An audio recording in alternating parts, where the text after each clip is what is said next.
Yo, yo, yo, yo, yo, what's good in your fucking hood, my nigga? It's in games here again for the third fucking season of Planet Invaders. Listen, I don't care how you're watching, if you're claiming every episode, if you're waiting up every week for a new episode, if you randomly found a random ass playlist that I might have put together in the.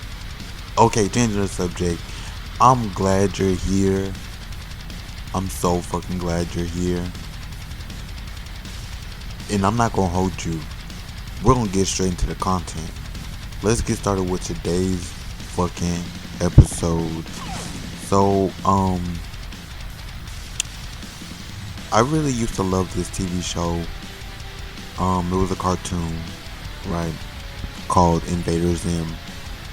And I used to watch it whenever it aired on TV, so they would like play random episodes. I never watched it in order because at the time the internet was very, very good at keeping full episodes of INVADERZ off the internet. Despite that show being very popular, nobody could do it. So I would watch it every now and then on top of that, every now and then it would be like a random episode. From like I don't know how many seasons there are, like the 4 seasons that there are. So, later on in my 20s, I found myself really loving the nostalgic feeling I got from that show. So, that was kind of my logic when I decided to rewatch the entire show. Watching familiar episodes did kind of bore me, but before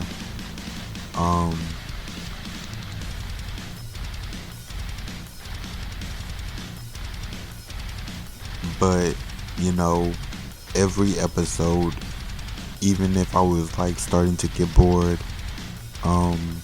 because I had remembered like 3 episodes in a row, the theme song would somehow fucking magically get me so hyped I was bouncing off the fucking walls and I could not explain why. Just hearing the theme song got me so excited for what was coming, and I didn't know what was coming. But if it did turn out that I had seen the episode, I was a little bored, not completely bored. I was a little bored, but it was only just because it was familiar. But more than likely, it was because I had seen like those episodes a million times each. But some episodes I didn't remember, right? And the feeling of feeling like watching a new episode of INVADERZ, like in my 20s, was like fucking amazing. You guys, highly recommend it. You guys like swiping through shorts? Do you guys like those independent animated YouTube series? Do you guys like watching extremely long form Minecraft content for the dopamine? Do you like to do any of those things for the dopamine? Bro, go and watch an episode of INVADERZ that you barely remember. Bro, it's like crack. It's like crack. Highly recommend it. No, whoa. So another thing I loved was the soundtrack, right? And not just the soundtrack, like I really, really loved the voice acting on that show. I appreciate it more than I appreciate almost any other cartoon voice acting, even anime, because anime goes to the full extent every episode. Not that American cartoons don't go the full extent, obviously they do, but it's something to appreciate in anime. But INVADERZ, they go the full extent every episode, with the screaming, the really funny humor, the jokes, the odd comments, The what's the word? The inflection. I don't know. It's just it has like this subtle theatrical theme to it that I fucking love, which I'll get to in a second. But I really, really appreciate the voice acting on that show. And another one that I really, really appreciate is like the sound effects in the background.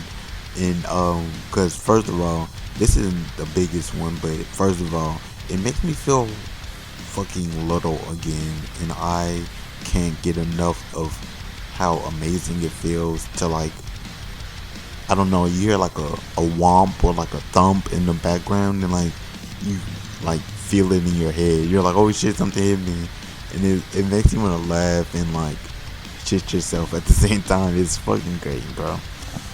Um, and most of all, this one is the most important. Most of all, I really appreciated it because it gave the whole experience of watching the show this sort of like emo theatrical feeling, right? And I think that it's a pretty typical unspoken thing about INVADERZ that most people don't get because we don't really mention it, or even some of us can't put our finger on it, but it's that theatricalness of like that emo culture that made that show very, very grounded, very, very relatable, and made you want to watch. And it was my favorite thing about that show. So the dark humor is great, the really randomness of the show, the weird characters, the voice acting, all that is great, but all of it cohesively working together for like that theatrical theme is like really, really A1, it's just A1. So I rewatched all of INVADERZ and my review on it, I actually ended up loving that show a lot more than I thought I would. I think I could even say, I ended up loving that show a lot more than I did when I was little and I watched it. And I even watched most of it with my cousin Jasmine, who was my roommate at the time. And I think a big part of it was like that bonding over this cartoon that she probably had seen like once or twice. I was watching and I was obsessed with the show when I was little, so there was like a lot of nostalgia, and I hate that word, but there was. And we just really connected over that show and bonded, and that was a lot of fun. So yeah, I highly recommend watching every episode of INVADERZ in one sitting while you couch rot and have like hella snacks around you and soda, and never leave your house. It's amazing. Highly recommend. 10 out of 10, you guys.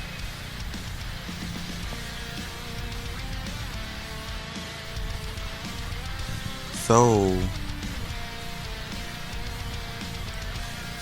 all that to say, basically, I am using that experience that I wanted to share with you guys to justify the fact that I bought Courage the Cowardly Dog, the complete collection.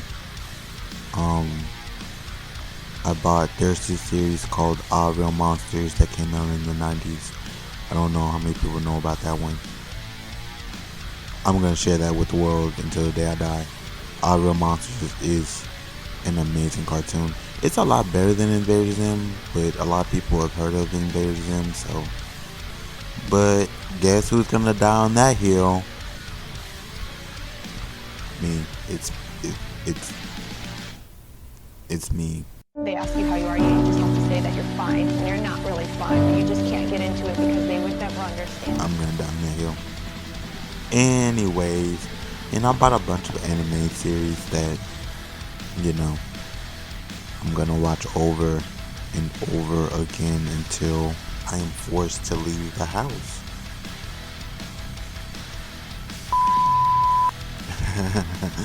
And no, when I say I looked everywhere for it, I don't just mean all over YouTube. Like, be serious, be fucking for real. I looked all over the internet for it. All over the internet. Be fucking for real.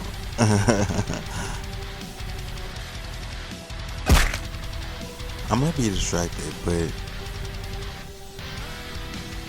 am I the only one that, like, when I'm couch riding and I sit there for a long time, even if I lay down, my ass hurts really, really bad?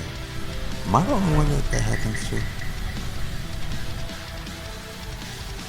Yeah, I'm gonna have to edit that out. Guess who's back? Back again. Oh wait, can I say that? Are they gonna copyright me for that? And that's all for today's episode. Thank you guys for watching.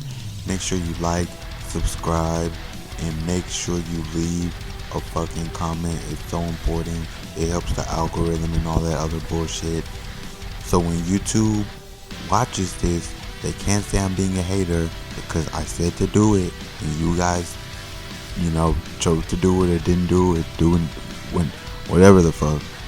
I'm not a hater. The algorithm is God, and I'm listening. I'm just gonna fall in line like everybody else. I don't know what to tell you.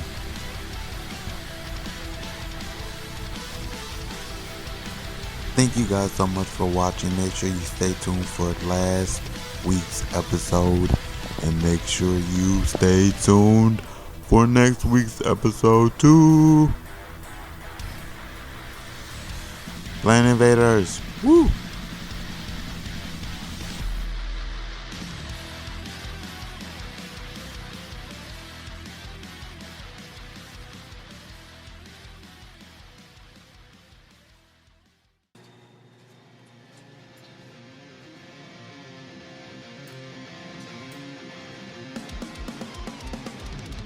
What's up, you guys? It's InGames here again for another episode of Planet Invaders. Turn up.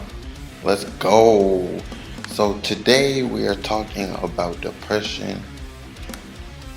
And so I wanted to do a content warning that today we're talking about dealing with depression.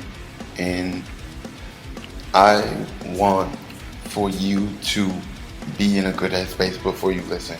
So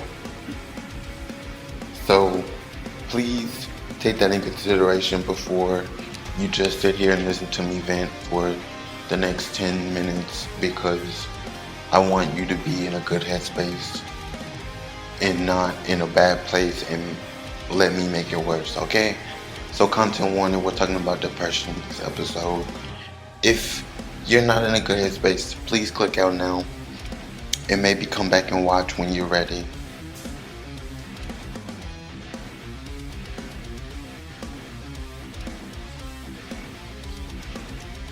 What's up, you guys? It's InGames here again for another video, and today we're talking about dealing with depression. And it's been a while since I recorded this podcast. I'm not gonna lie. Since the last episode, I took a break, and I don't even remember what I talked about in depth, which is really weird because sometimes I have really good memory about like what I talk about in depth, and sometimes I have the memory of goldfish, but that's not important. I took a break, and I can't say that it wasn't well needed, because it really was well needed, but at the same time I don't know why I keep running from creating content. It is a little stressful. I'm not gonna lie. It can be a lot of pressure because at the beginning, it was just sitting here, choosing to be here, choosing to relax while I'm doing it, to now, I'm not gonna lie, there is like a little panic in my throat, and I don't want to sound stupid or act stupid or be weird and push people away. Um, and the funny part is, I don't even know who's watching, and I don't like read the comments or anything like that. Follow through with like the fans or anything. But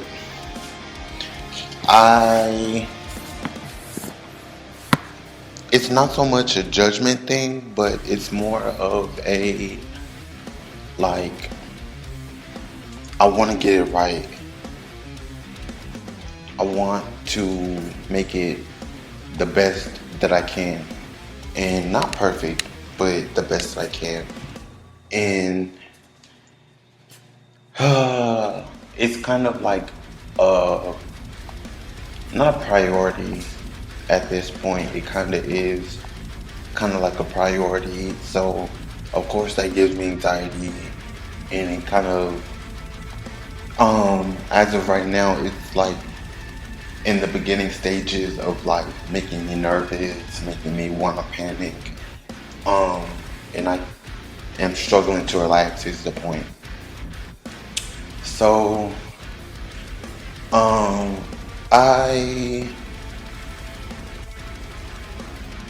know it doesn't have to be perfect. I know it doesn't have to be perfect, but I do want it to be the best that it can be, because what's the point in having a platform and just throwing shit at the wall until the shit sticks, you know? Like, what's the point of that? I don't like that. I have never liked that idea, and I don't want to do it, and I never will, to the best of my ability. So I'm gonna ignore it, not fight it, because I feel like fighting it would just make it worse. Um, I'm just gonna ignore it and pray it goes away, because I love making content, and you know, a whole season accomplished. We have done great things and talked about so much shit. So, yeah, I just want to say that,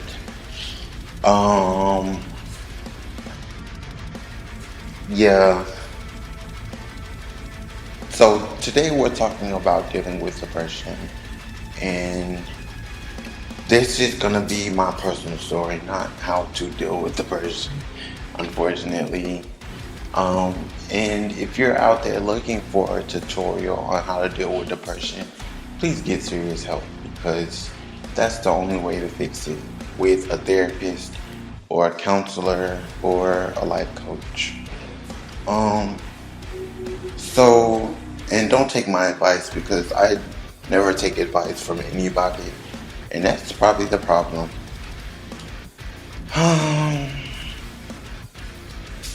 So, I think I've always known I was depressed. I really don't want to go into an origin story, but I feel like I have to.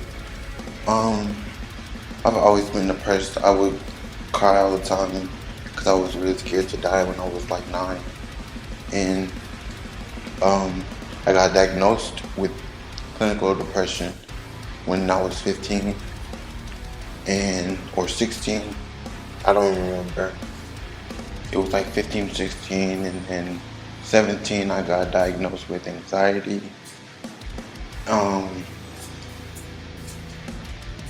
And I was struggling to be social. I hated being in public. I was known to stand against social norms because the way I dressed, and I was the only goth kid. I was the only goth kid for a really long time, and I was the only gay person at my school, or gay boy at least, at my school. And I was alone. and I dealt with that. But enough of the origin story, because I really didn't even want to tell it in the first place. So I think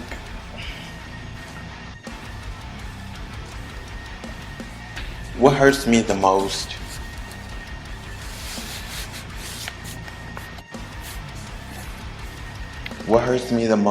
is that I don't really understand why I was hurting so bad back then, or why I'm still hurting now.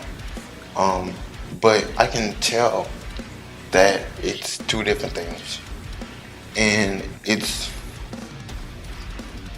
a lot of it is me feeling forced to pretend like I'm okay when I'm not, and being forced to make friends and socialize when I don't want to, and pretend to care when I don't care about things in conversations and small talk. And maybe you're like that too, but that's not the primary focus of why I'm hurting, and I know it. It's something different, and it's just really causing me to hurt and feel broken. But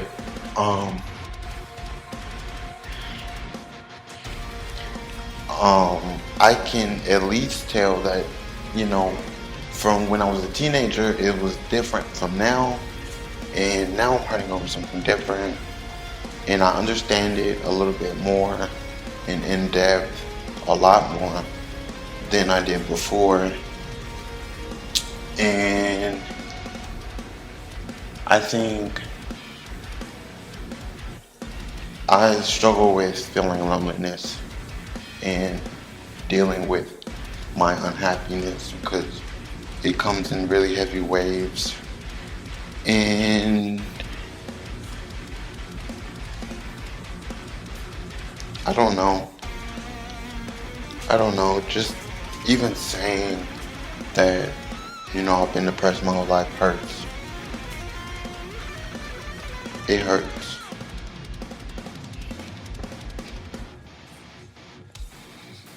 And I don't necessarily deal with it the best, which is why I didn't do a tutorial, because I would have made it funny, I would have made it hilarious and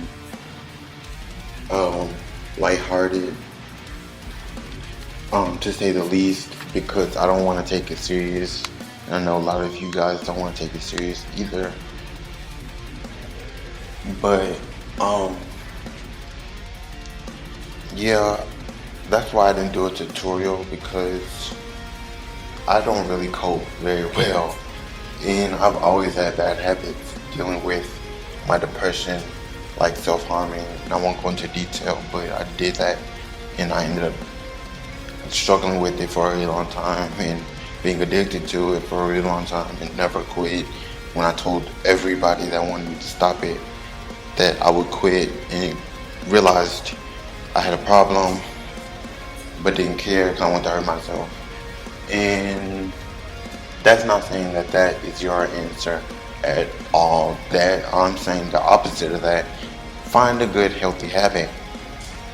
So I guess this is a tutorial. I'm sorry. I don't want to be serious, but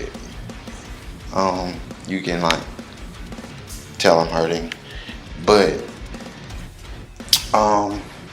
yeah, I've just always really struggled, and always tried to just do my best, even when I didn't know what was gonna be next for me. And now I'm here. That's all I can pretty much say.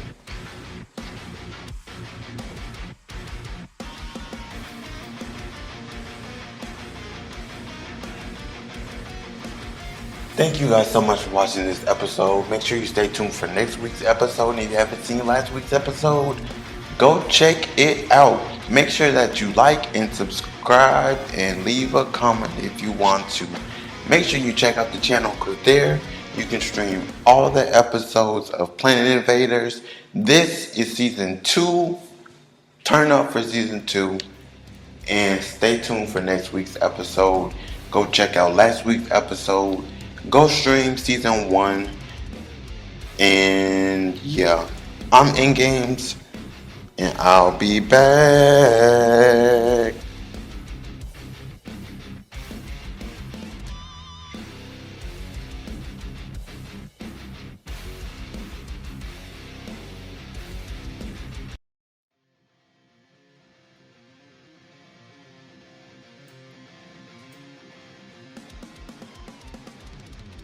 What's up, you guys? It's In Games here again for another episode of Planet Invaders. Turn up. Let's go. So today we are talking about depression. And so I wanted to do a content warning that today we're talking about dealing with depression, and I want for you to be in a good headspace before you listen. So please take that in consideration before you just sit here and listen to me vent for the next 10 minutes, because I want you to be in a good headspace and not in a bad place and let me make it worse, okay? So content warning, we're talking about depression in this episode. If you're not in a good headspace, please click out now and maybe come back and watch when you're ready.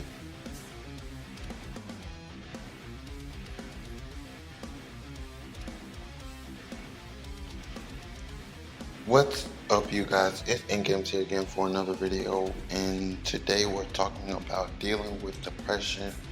And it's been a while since I recorded this podcast. I'm not gonna lie. Since the last episode, I took a break, and I don't even remember what I talked about in depth, which is really weird because sometimes I have really good memory about like what I talk about in depth, and sometimes I have the memory of goldfish, but that's not important. I took a break, and I can't say that it wasn't well needed, because it really was well needed, but at the same time I don't know why I keep running from creating content. It is a little stressful. I'm not gonna lie. It can be a lot of pressure, because at the beginning it was just sitting here, choosing to be here, choosing to relax while I'm doing it, to now, I'm not gonna lie, there is like a little panic in my throat, and I don't want to sound stupid or act stupid or be weird and push people away. And the funny part is, I don't even know who's watching, and I don't like read the comments or anything like that, follow through with like the fans or anything, but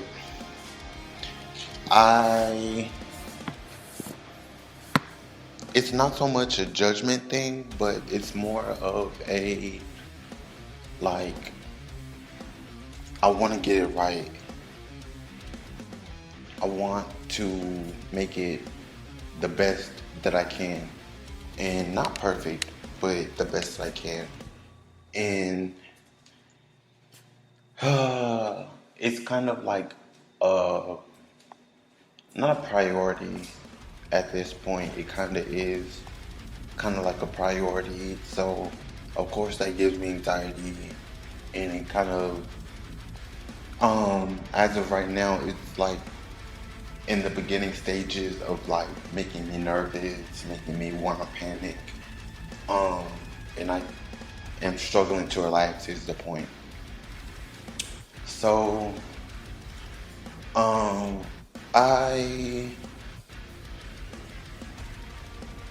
No, it doesn't have to be perfect. I know it doesn't have to be perfect, but I do want it to be the best that it can be, because what's the point in having a platform and just throwing shit at the wall until the shit sticks, you know?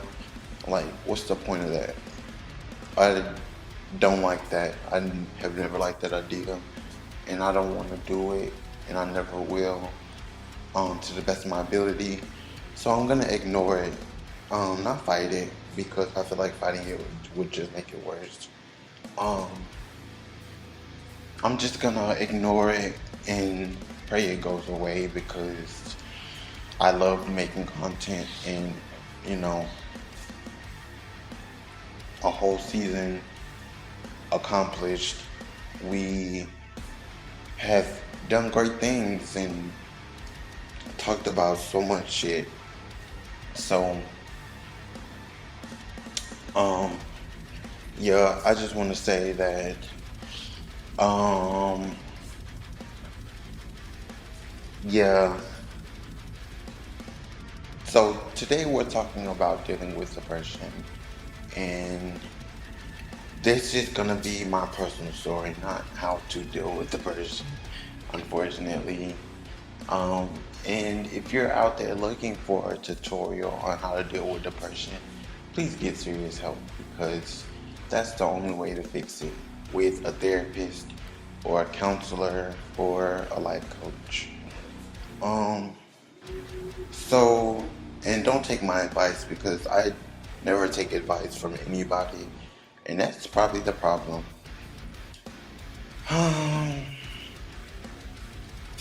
So, I think I've always known I was depressed. I really don't want to go into an origin story, but I feel like I have to. I've always been depressed. I would cry all the time because I was really scared to die when I was like 9. And I got diagnosed with clinical depression when I was 15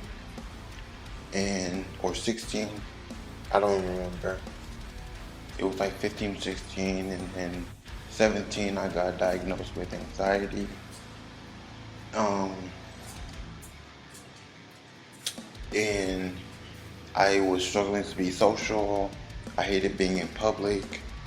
I was known to stand against social norms because of the way I dressed, and I was the only goth kid.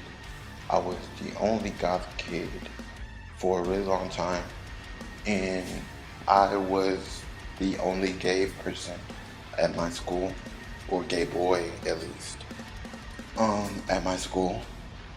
And I was alone, and I dealt with that. But enough of the origin story, because I really didn't even want to live in the first place. So I think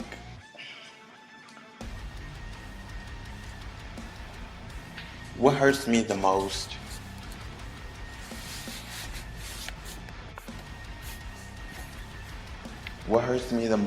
is that I don't really understand why I was hurting so bad back then, or why I'm still hurting now. But I can tell that it's two different things, and it's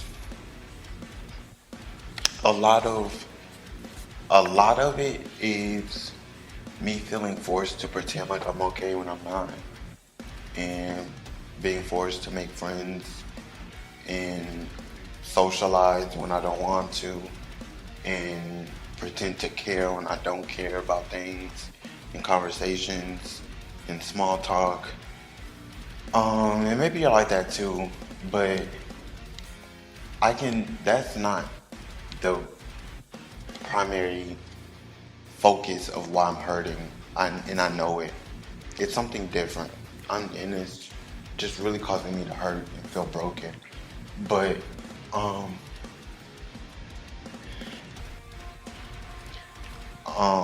I can at least tell that, from when I was a teenager, it was different from now, and now I'm hurting over something different, and I understand it a little bit more and in depth. a lot more than I did before. And I think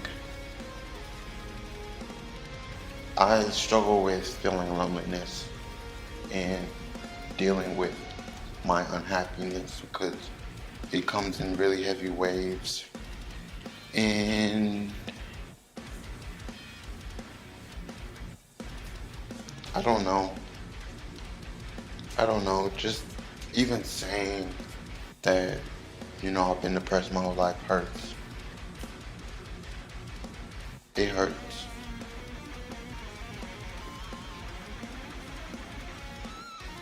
And I don't necessarily deal with it the best, which is why I didn't do a tutorial.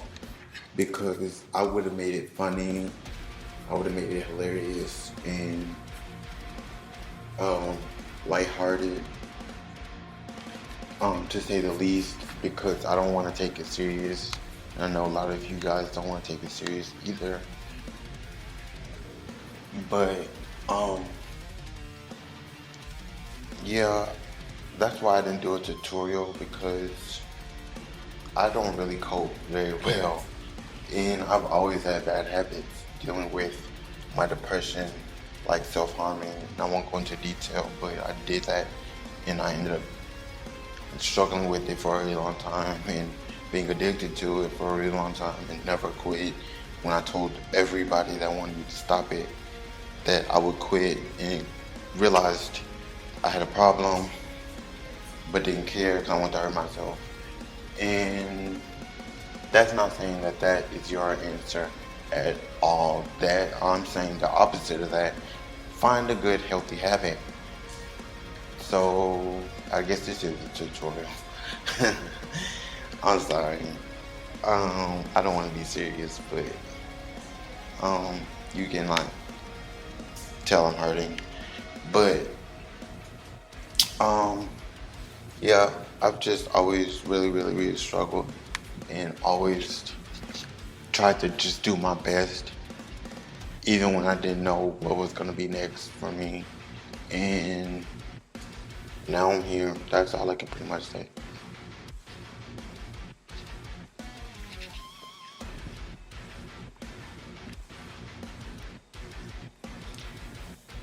Thank you guys so much for watching this episode. Make sure you stay tuned for next week's episode. And if you haven't seen last week's episode, go check it out. Make sure that you like and subscribe and leave a comment if you want to.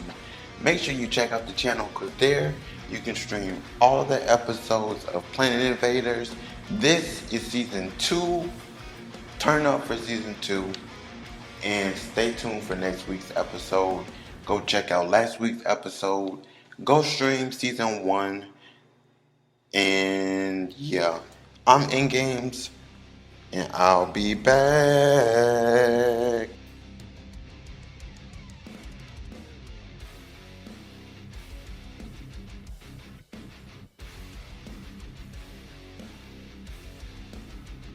A plan, right? So I was like, maybe it's about like the vision, because I always have like these wild creative visions, and I like write them down, and I've been writing down my visions and like my creative inspirations that I think of for my music since day one. And I've been going off of that on like repeat ever since, and it always fulfills every single thing that I need, and that's how it works out. So I was like, damn, I need to like have a vision for myself, right?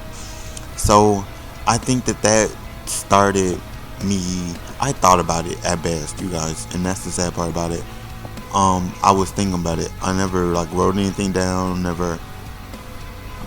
I could have like pulled out my phone and texted it to myself. Never did any of that, right? But I think that I like the idea so much because it's like this plan for yourself. It's like, damn, and I can't think of a fucking example except for like God's plan for you, like it's like taking control. you know. But I feel like that's a bad example. I don't know. I guess I haven't thought about that part yet. But regardless of that, I think it's it benefits you because you know you have like rules, you have strategies, you have um obligations and responsibilities and plans and steps that you can take, like a guideline. And I think that that could pretty much solidify anything that you could want to manifest. It could solidify anything that you want to manifest. And I think that like a guideline is like the best way to start and strategize at the same time. So I just felt like that was helpful, and I felt like it was very strategic, like a very strategic way to start if you don't know where to start. So that's my advice for you guys, is to plan out a vision for yourself, and plan and strategize, and you know, all that stuff. Now that I think about it, it sounds a lot like a personal branding scheme on YouTube, like those fucking videos. But it's not like that. I think that when you are strategizing, you put yourself first of all, and you you're I want to say it's like I want to say it's more like a subconscious, like subliminal way to like inspire yourself to do something. And I don't know, I just really feel like it's helpful. So my ideas and my steps to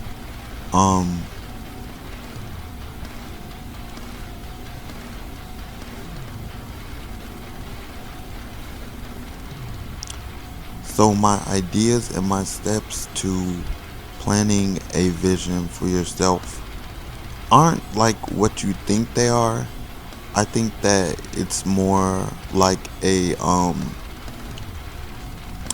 do I want to put it? Like a vision board, right? Like a, well, I don't want to say like a vision board doesn't say anything. Like sometimes you can have like quotes, signs, pictures with words that just happen to be in them.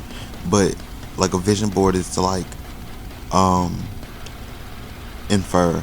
It's to inspire you, not just tell you what it is.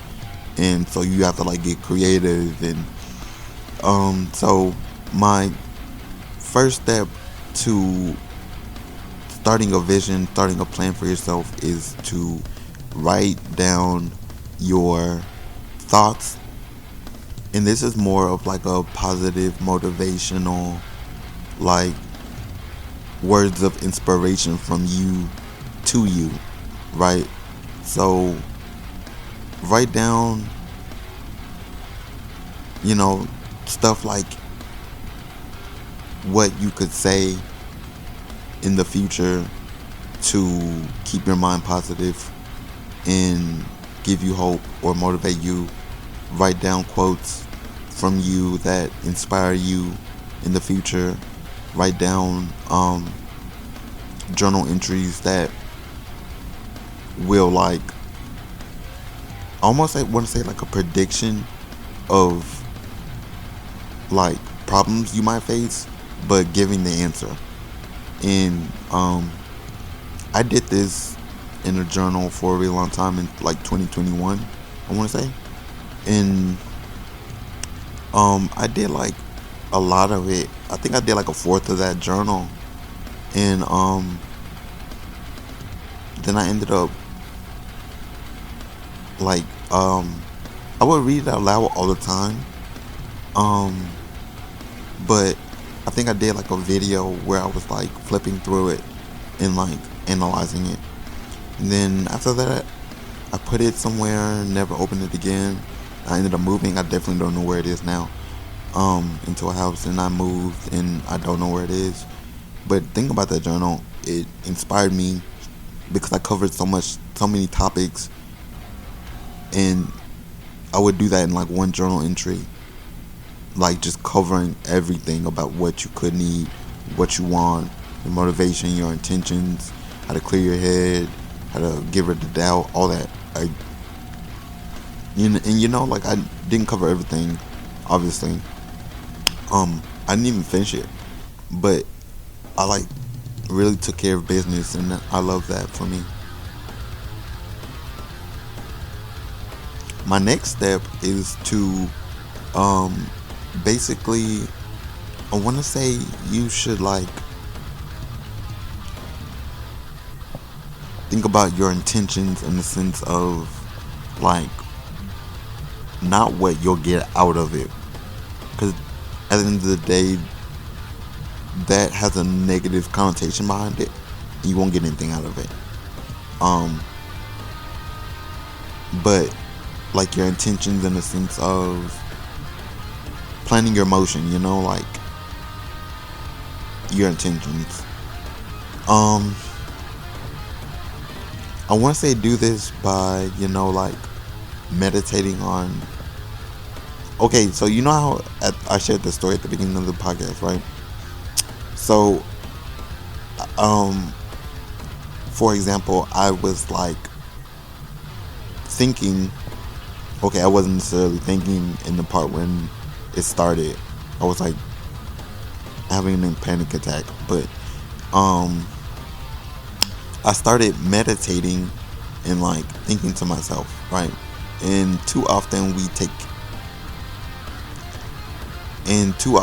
look over that possibility and don't take advantage of it.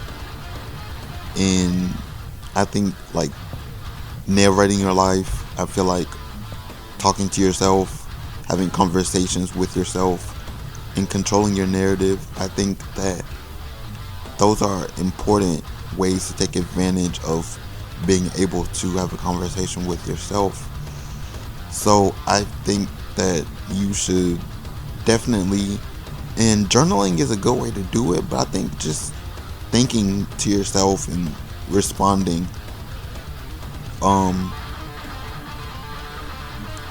is a very good way to do it. It's way better than journaling because it's more like a conversation. You're more prone to remember it, and meditating. So meditating, just taking time to think about it, to process it, analyze how you feel, how you think, acknowledging doubt, confronting doubt, getting rid of it, and moving forward, and thinking about how you will move forward from the first step on.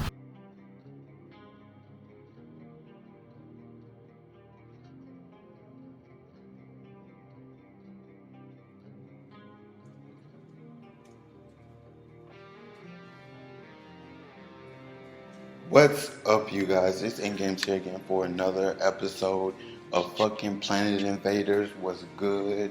So today,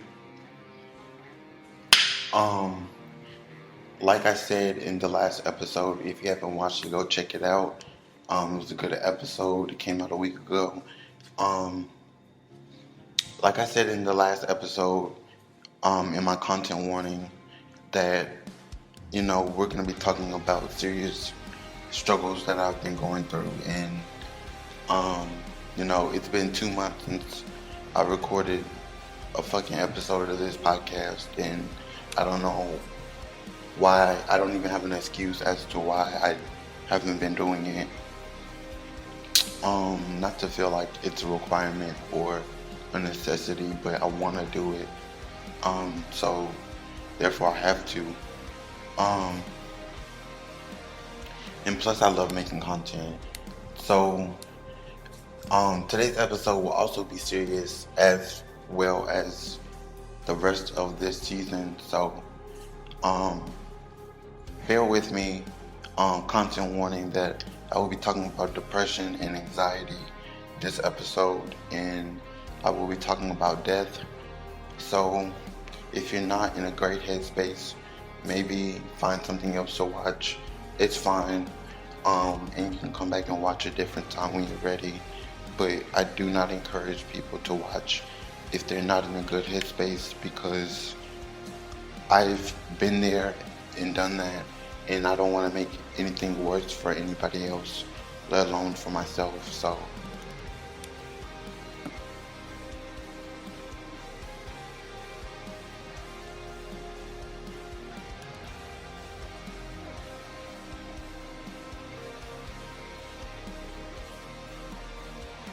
So today's episode, we are talking about dying slowly and being very alone. And as you guys can tell, I'm so sad, you guys. I'm so depressed, and I can't help but like break down every fucking hour over something different, because my life is just this continuation of falling apart. And I am lost more than I've ever been, and struggling more than I've ever been. And even when I thought that I couldn't go lower than what I've been able, surprise, surprise, to fucking reach a brand new low. So I'm at a new low, and I just wanted to vent about it, because the sad part isn't that we're dying, because everybody dies and we're all gonna die eventually. And as bad as that is, the worst part about that is never living your life in the first place. Being too scared to die, being alone, suffering, depression, anxiety, panicking, all that, dealing with self-hatred, dealing with doubt, all that. So, I just wanted to make this episode because I have been going through that a lot lately, and I've been dealing with this extreme amount of doubt. On top of that, because I don't know, I just feel really existential, and like I'm doomed, and I'm unhappy and breaking down all the time, because I can't figure out how to take control of my life when my life seems so chaotic and hectic and crazy.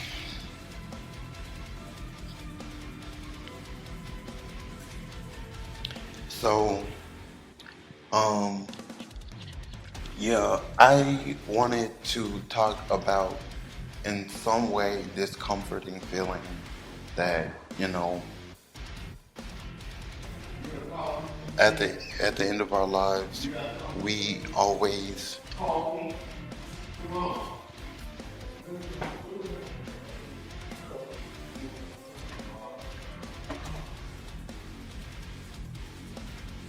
at the end of our lives, we always regret how we lived. We live in fear of dying, and we are scared. We're hurting, we're broken, we're lost, and want answers as to why that, death comes in the first place, when a lot of people don't deserve it. But I think that I learned a long time ago, because I've been really depressed really, really badly before that, you know, death can be the worst of it, and that there are pains in life that are way worse than death could ever be. And I learned that when I was a teenager, and I've been forced to live by that and stick to it. Why? Because my life has just never picked up, and that's not to say that it won't get better. That's not to say that it doesn't get easy sometimes, but at the same time, I think that my life was, I can say this, that my life, I've had lows, and I'm not always feeling low, and I'm grateful for that, but at the same time, I think that it doesn't make it any easier to embrace the hard things that you go through. And I know that a lot of people don't want to hear that, and I don't even want to hear that, but there are a lot bigger and scarier things that you go through life, like not being ready, or being forced to grow up, or making really big mistakes, that are a lot worse. And you go through those things and you deal with it the best you can, and even when it doesn't seem like you know what you're doing. I learned also, at 18, 19, that at least you get to experience something and take it for granted. Take it for granted, because you should be grateful that you're even alive, even when you don't want to be, when you didn't ask to be, because trust me, I've gone through that. And I know how hard it can be. I know how hard it can be. I know how hard it can be. And even when, you're struggling and it seems too hard, or you never asked for this, that, at the end we die, and that should make you want to try to fight. That should make you want to move forward. That should make you want to grow up, or stay, or grow stronger, And in some way, I had to learn that through extreme depression, extreme anxiety, and it's hard. It's very hard. And I wouldn't wish this pain on anybody, because sometimes I'm so unsure of the direction of my life that it hurts my heart and my head and my body to have to go through that. And it's a very, very extreme pain that I don't wish on anybody. And it's, in some weird way, I guess it's to teach you, to help you learn, to force you to grow up. But I don't know, I feel like I'm past all that from a really long time ago. And I don't know what I'm supposed to be learning, and I'm dealing with all this struggle and all this challenge and all this hurting, and I don't know where to go, and I'm trying to push forward the best I can, but it's just really hard. It's just really, really hard. And, you know, me saying, you know, I'm doing the best I can doesn't even really make me feel better. It doesn't even really inspire me to be motivated, to push myself out of it. But I don't know. I'm just so sick of this is what it is. I'm so sick of dying and pretending like I'm not. I'm so sick of hurting and pretending like everything is fine. I'm so tired of smiling in people's faces and they continue to hurt me. I'm so tired of people taking my kindness for weakness, and I don't know what to do. I just seriously do not know what to do, and I'm fighting and fighting and fighting even when I'm tired and disgusted and broken. But it just, I don't know. It's just really hard to get better from this. And the worst part about it is that I feel so alone while I'm going through it. Like, nobody else has ever gone through it. Like, nobody else has struggled the way I've struggled. Nobody else understands me. You know, people continue to, continue to take my weakness for kindness. And people continue to, use me and take me for granted and abuse me. And I don't want to be taken for granted anymore because it hurts really bad. And I don't want for people to use me because I thought I could trust you. And now look at where we're at. I'm hurting and you don't even care. And it's so one-sided and it hurts so bad, but I guess that's besides the point. But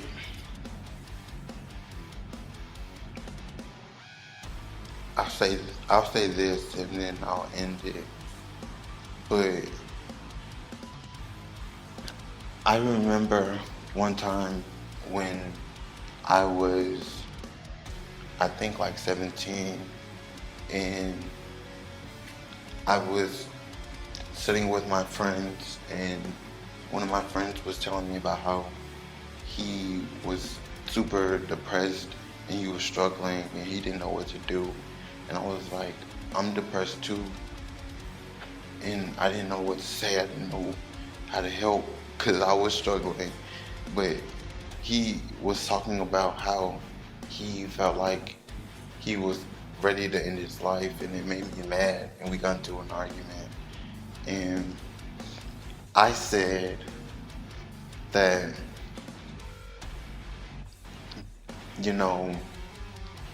doing something like that is selfish and it hurts the people around you, and it's not fair that you get to leave the earth and hurt so many people because of something that you think is forever when it's not.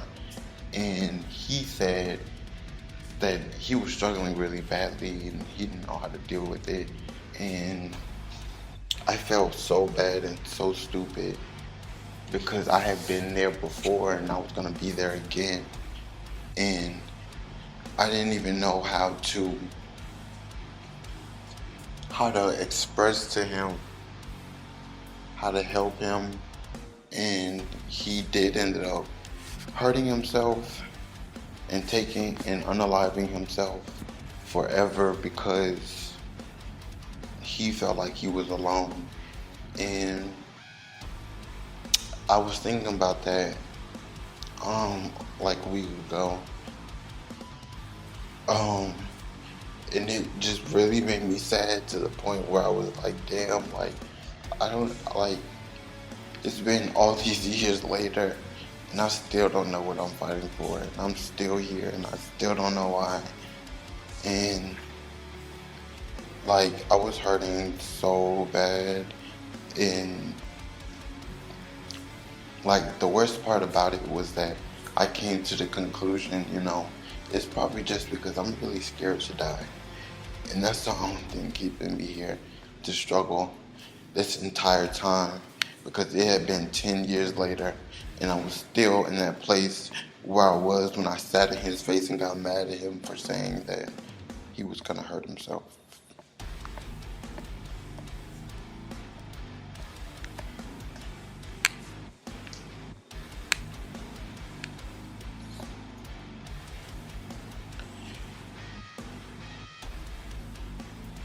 Thank you guys so much for watching this episode.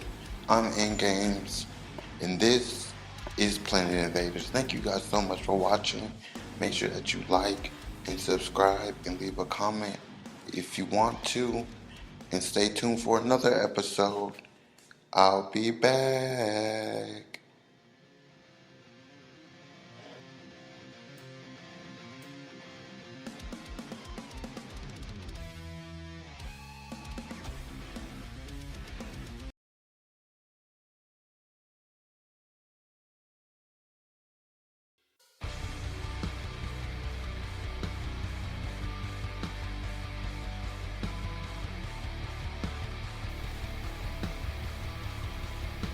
What's up, you guys? It's InGames here again for another fucking episode.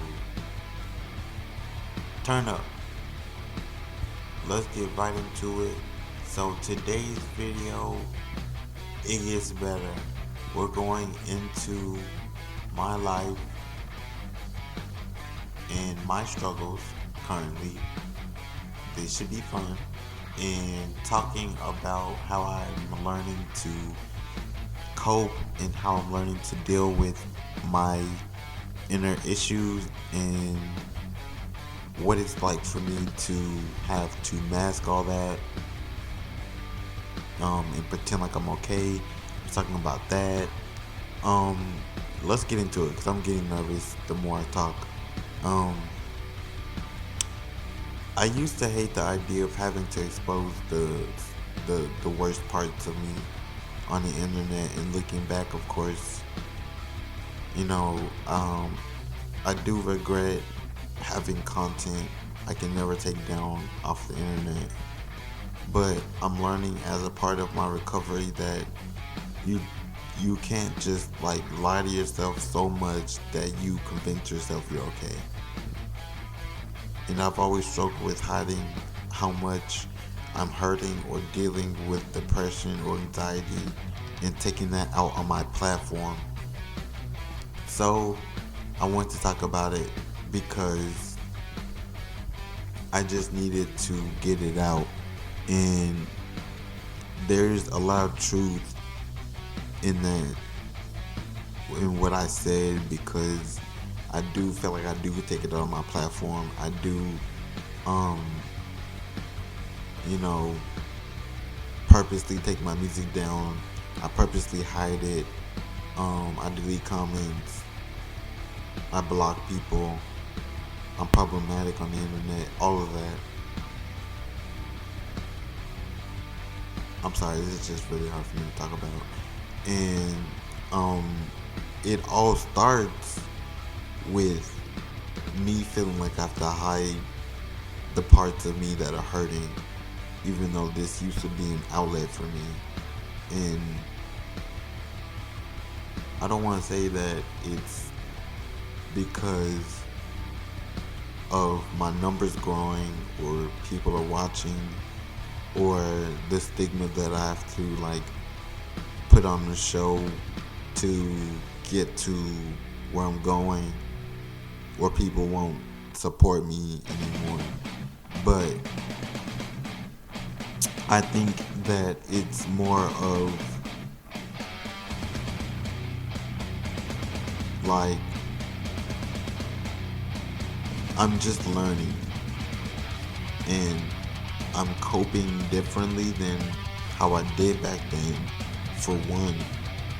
And I'm bigger and better and stronger.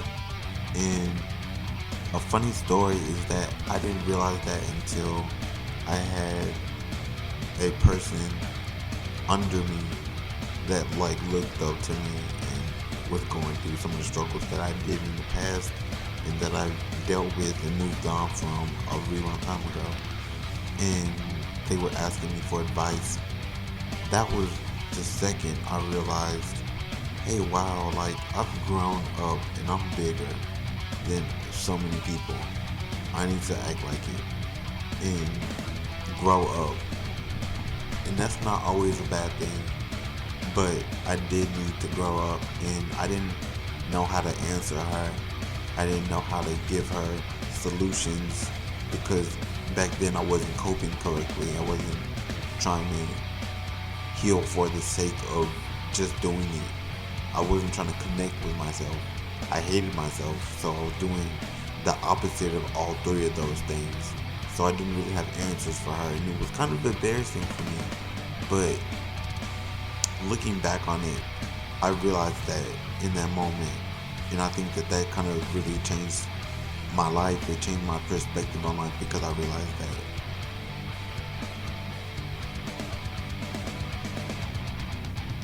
so yeah, I deal with having a platform very strangely because I love to take my content down and people see that. I love to block people for no reason or like small reasons. I love to hide comments, delete comments, not answer people. And I think that all stems back from me being really, really bad at replying to people, like texting. I'm really bad at that. I leave it for like 3 days and I'm like, oop, I forgot to get back to that. Even though I did see it. And I'm just really bad at that lifestyle. I've never wanted to be good at it. I've never wanted to be a part of it. But having a platform, people see you doing it and they assume, you know, you are a part of that, or that you're wanting to be a part of that lifestyle. And nothing about putting on the show on the internet appeals to me. That's why I do dark things, and I love horror, and I love gore, and I love the dark parts of the internet, and I contribute to that because I've always had that nature. But I realized that I needed to grow up, and that was very recent. And I've kind of been spinning off forward, moving forward, spinning, and doing my own thing when I need to be on a mission to grow up. And not harming my platform while doing it. And I don't know if that makes sense to anybody. Does that make sense to you guys? Leave a comment if it does, or if it doesn't. Because, like I said before, I'm learning as a part of my recovery that you can't just lie to yourself so much that you convince yourself you're okay, right? So, from growing up in an abusive home to cutting myself, to suicide attempts, to going to jail a bunch of times. You know, my life never turned out what it was supposed to be. And it was all my fault, and I know that. From not working to get somewhere, from being lazy, from hating myself, from struggling, to, you know, the worst. But it gets better. It gets way better. So I think that when you learn to observe your cool, calm, and collectedness, that part of you is the part that you should be paying attention to, so that you can grow. And I say this so much. But I find it that people are like trees. We are only meant to grow upwards, out of the dirt, out of the darkness, towards the sun, upwards. Not knowing why. Because trees don't know why they grow up. Trees don't know why they're here. Trees don't know why they're alive, but they just grow upwards. And we need to be the same.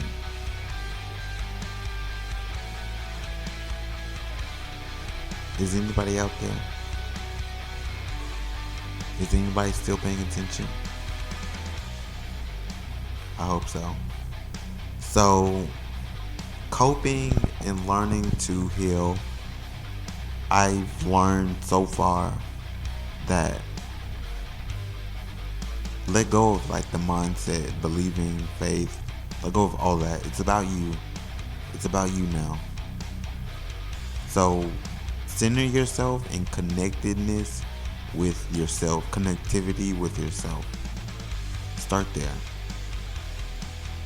And when you figure out, hey, I love this, I like that, great. Indulge in it. That's next. Be selfish. You deserve it. Hurting all the time, you need to learn to let go and grow up.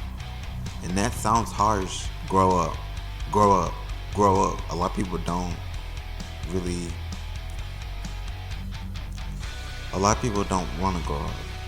And it's hard enough as it is. But you gotta learn to.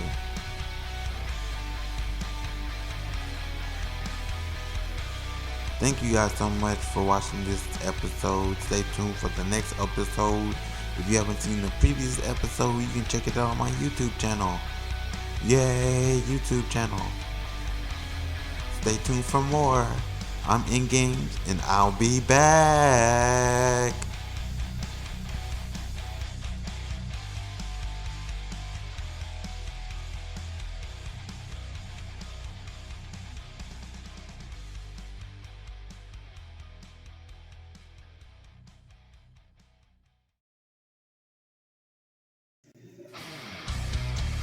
What's up, you guys? We're back again for another fucking episode, and I'm hoping this episode goes well because I'm using a different mic than I was for like the past episodes. So let's just wish me luck right now. I'm a little paranoid, but anyways, today we are talking about what do I think about white producers who appropriate black culture and know nothing about it.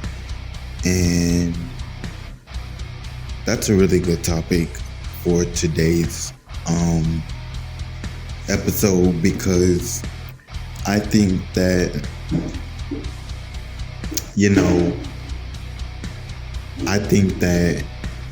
a lot of the time culture in general is often really popular to get shitted on and mistreated and misused, and what's the word I'm trying to like underappreciated. And I just think that a lot of the time culture is just very, very underappreciated. And a prime example of that, getting to the point, is that like the music industry and media and stuff like that, the internet and stuff like that, really takes advantage of culture and uses it for like negative appropriation. Now, when it comes to white people are so fucking good at negative appropriation and social distortion and just proving that, what's not right could be right in some weird ass sense that nobody really asked for. But I think that when it comes to white people in the industry, I think that it's this, it's a game. It's a game, to be honest. It's a game to them, and they want what they want, or what they know, or what they think their thoughts to be the most popular, to be popularized, to be spread everywhere, and all of that bullshit. But I think, and this is my thoughts on that, that when it comes to popularization of popular conceptions, ideas, ideologies, beliefs, psychology, not psychology, is this psychology? I'm sorry, backtrack. That when you, okay, I'll put it like this. You should rather want a few people that really, really, really believe in the same thing that you believe in, or really, really believe in you, rather than a million people that sort of, kind of believe in you or what you believe in. And I'll leave it at that. That just says enough to me, in a sense of what I think about that. But white people appropriating the culture is kind of like a fucking phenomenon at the moment, because that's all white people are good for. It's appropriation, is never minding their business. It's coming to places where they don't belong and fucking it up for everybody, ruining it for everybody. Not to say, that all negative things came from that. It was just negative beginnings that are hard to let go. Negative, I forgot the word that quick. I don't know what's wrong with me today. Negative misconceptions. That's not the word I was thinking of, but that's a good word for it. Negative ideologies based off of what they've done in the past. But this is my thing, and I'm gonna explain it for a little bit. But my thing is that, okay, when white people appropriate white culture, like getting white females to wear cornrow braids, or white people wearing baggy pants or sagging their pants, or white people with grills in their mouth or gold teeth, or white people that try to talk like us, or be like us, or like choose to live in the ghetto for credit, that doesn't exist. Like, that shit's real. For an example. So I think that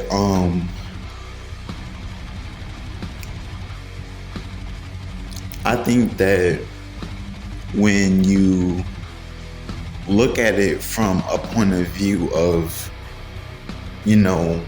it's harmful, but it's not harming anybody, if that makes sense, that it's okay, it's fine. But I don't want to accept anything that has to do with white people in general, let alone them appropriating my culture, or them, kidnapping people from their homes and making them slaves, or raising generations to think the color of your skin means that you're better than someone, because that's harmful. That creates history that is harmful. And I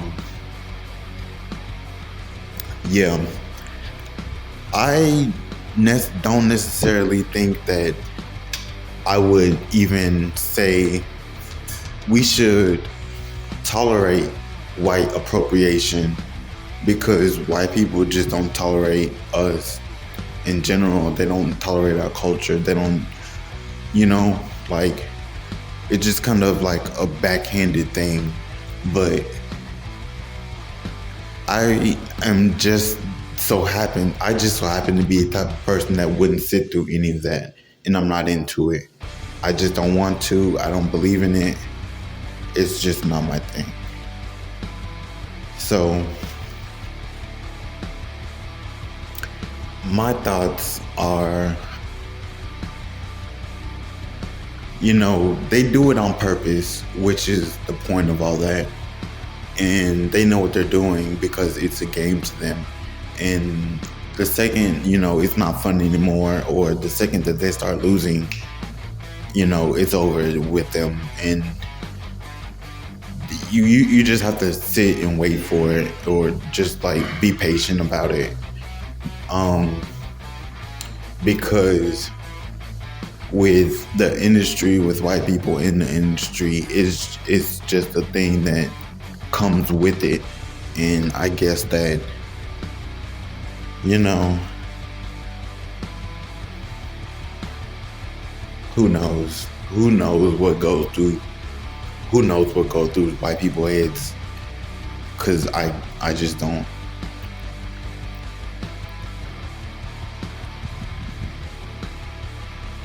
Thank you guys for checking out this episode. Make sure that you like this video. Make sure you subscribe to my YouTube channel.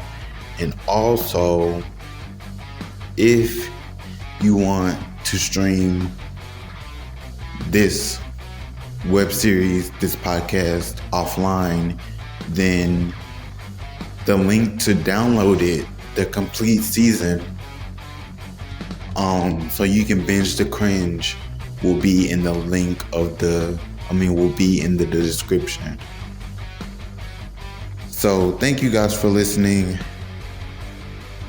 Stay tuned for more, and I'll be back.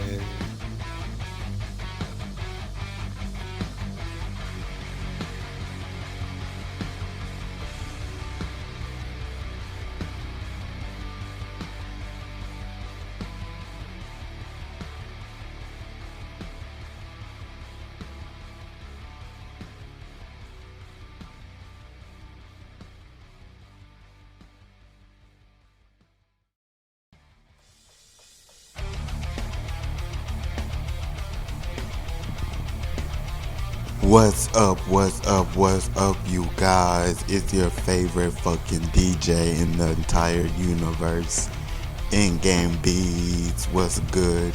And we're back for another fucking episode of the fucking podcast. Now, you guys don't know this, but I took a little break, and I know I was saying I took breaks before that. I also said I took down my Instagram account, but this break was a little bit longer than the first break, so I had to acknowledge that. And it was a well-needed break, but it was also a very long break, so I don't know how I feel about those things. Regardless of any of that, let's get right back into the fucking show. So today we are back with more advice from In-Games. Yay, I know, right? So let's get started with these questions, because there's a fucking lot of them. So the first question says, do you believe in the end of the world? Do you believe in the end of the world? I have a weird cousin that only talks about how he has seen it in his dreams like 3 times. He's the weird one in the family, and I'm emo and always dressed in all black. Well, first of all, that's hilarious that you are not the weird one in the family, because your weird cousin that sees the end of the world in his dreams. So to answer that question, my answer is, do I believe in the end of the world? Not really. I think that the universe is in some really weird way forever expanding.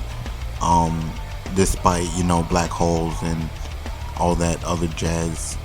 Don't want to get too scientific with you guys, but I feel like the universe is always expanding and that we won't ever really live to see the end of the universe. But as a person that loves that genre of movies, I will give you that I think I would be like an expert survivor. If you guys didn't know, during the end of the world, because I know my shit about surviving an apocalypse because I love those movies actually. Enough of that. So moving on to the next question. The person says, my sister wants to do OnlyFans because she's convinced that she will be able to move out of my parents' house. Should I tell them? What should I do? Oh gosh, these are unhinged. I think that you should definitely tell your parents on her. Not because you should be concerned about her lifestyle or her life choices, but just to snitch on her. It sounds like something funny to do. I have siblings and I hate them all. Being the second oldest is being stuck in the middle in a sense, and I know a lot about being snitched on, and it's not funny when you're being snitched on, but it is very funny when you get the snitch. That's my advice. Moving on. So the next question says, I think my fiance is really bad at cooking and I never got around to telling him. It's almost a deal breaker at this point because he recently started bragging about how great he is in the kitchen. What should I do? Am I the only one that thought you were going to say how great he is in bed? I'm sorry. I don't know. But you should tell him immediately, because if he's not good in the kitchen and he's bragging about it, guess what? He's going to get a big head about it. And if he gets a big head about it, you're going to be the main one to deal with that. And that's not a thing that you should want in your life. So you should just straight up be like, you're not that great at cooking. You're not that bad either. And then slowly ease him into it. Isn't that good advice? See, I'm doing way better at these than I did before. Yeah, I think you should just tell him, because having a big ego about things is not where it's at, bro. Fun fact, the death of egos started with black people when it should have started with white people. Take the information as you want to. So, next question.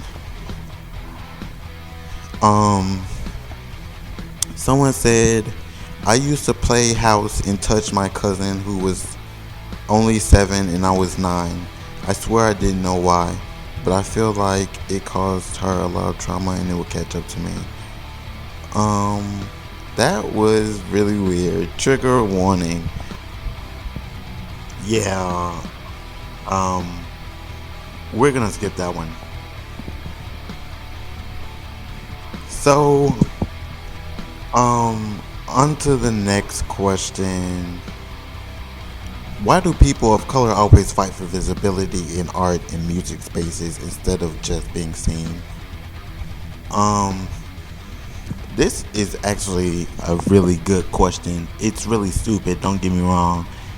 And it's just someone being honest as to wanting to know the answer to a question. But I will tell you this, that I don't think black people fight for visibility in cultures for what white people think, or what, you know, Hispanic people, what any other race thinks. But I think that we fight for visibility more for representation of the cultures that we feel like we belong to. So I don't think that black people actually fight for visibility to be seen. I think that's just kind of retarded. So don't ask anybody else that question. I think that visibility means we want representation. We want, respect where respect is due. We want to be paid our flowers. We want homage. We want respect. So, I think that, with art spaces like rock music, like metal music, like punk music, the goth culture, mainstream media, black people want to feel that reassurance that white people consistently have their entire lives of feeling the ability to fit in, because they see people that look just like them, sound just like them, act just like them, doing the same things that they do in mainstream culture. Now when it comes to like visibility, when it comes to punk music, when it comes to goth culture, when it comes to metal music, we want to be seen equally, not because we're not equal, but in a sense of we want reassurance where reassurance is due. Everybody deserves, that calm, still voice in their head telling them it's okay to want to try to fit in. It's okay to want to see people doing it that look just like you. It's okay to want people that act like you, sound like you, look like you, to be in the forefront, because that gives you reassurance that everything is okay, that you have the ability to do it, that you have the ability to fit in. And even though that's a really stupid question, I feel like a lot of people in the culture think that because people are always so quick to give in to, oh, it's just a subculture, or they're so quick to give it away that it's even remotely important, when there are also people at the very opposite end of that spectrum that are dealing with struggles to accept that that is who they are. We don't want to hear about it in the in-between, about people struggling and you're not giving a fuck about the punk scene because you don't even want to be punk in the first place. Nobody gives a fuck that you lived in the late 80s, the early 90s when punk was cool and you didn't call yourself punk. Nobody cares. There are punk kids today that are being picked on at school, that are being picked on by their parents, that feel alone. There are punk kids that are fighting demons, and they want to know that everything is okay because they can trust that everything is gonna be okay by seeing mainstream culture and seeing their representation, that everything is gonna be okay. And I think that that's very important to not only realize but to also understand.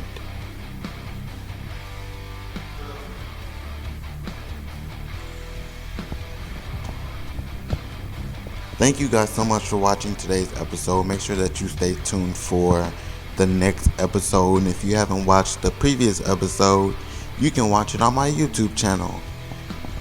Yay! And peace out.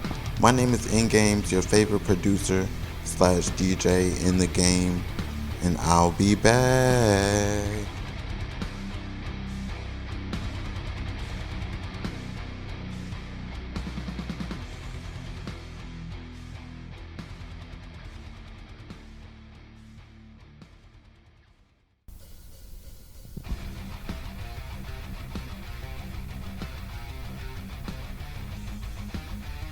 What's up, you guys? It's InGames here again for another fucking episode. Thank you guys so much for tuning in. Get ready for a long ass episode, but before we start, I just want to give a trigger warning that today's episode will be about anxiety dealing with depression, existentialism, and self-harm. So if you feel like you can't deal or hang, or you don't want to be triggered by the topic, please click on to the next video. Thank you.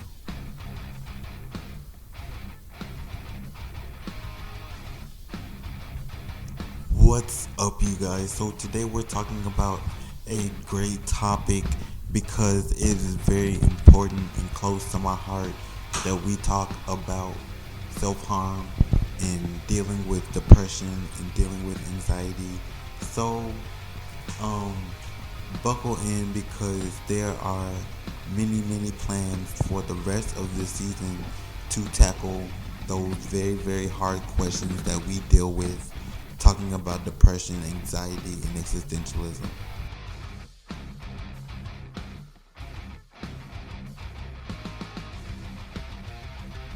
So, I think that it started for me when I was 15 and I got diagnosed with depression, and everything just kind of got worse when I was diagnosed, even though I knew I had depression for a long time. And I have like really sad stories of me when I was like 9 crying because I was scared to die and I didn't know how to handle it, and I didn't want to talk to anybody about it because I felt contagious and I was really unhappy. But I soon got over that because my brother talked me out of it, and I just have always been a sad kid. So I dealt with this topic at hand for I think 6 years, and I just want to say that you can't take advantage of yourself anymore. And I say that because when you self-harm, or when you cut, or when you burn, or when you don't eat, those things are selfish answers to the real you. And getting answers that way will never help you. It will never help you. It will never help you.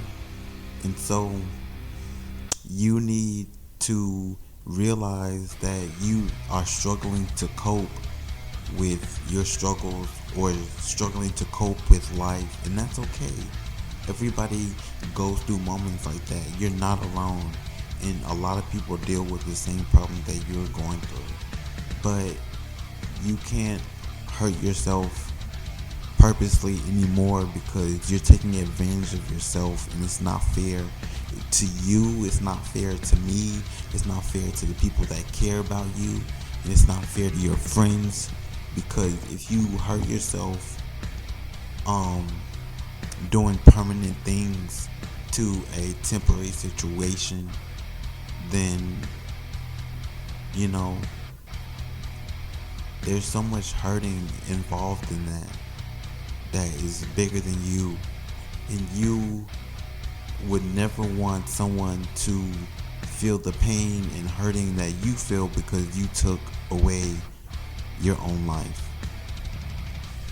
So I just want to say, getting sober after convincing yourself for a long time that you're okay,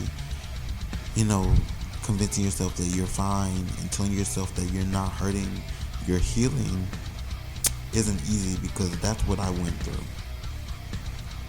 And even when you don't know you're going to be okay, it's important to understand healing never comes at a cost, okay? And you don't pay anything, and you can't take advantage of yourself anymore, and it's not fair. And if you're out there and you do cut, or you do starve, or burn yourself, or whatever it is, today you listened to a podcast message that was about healing and how you can heal, and you can heal, and it does get better. I promise. I swear it. I put that on my life. It gets better. Please stop hurting yourself. Please stop hurting yourself. So,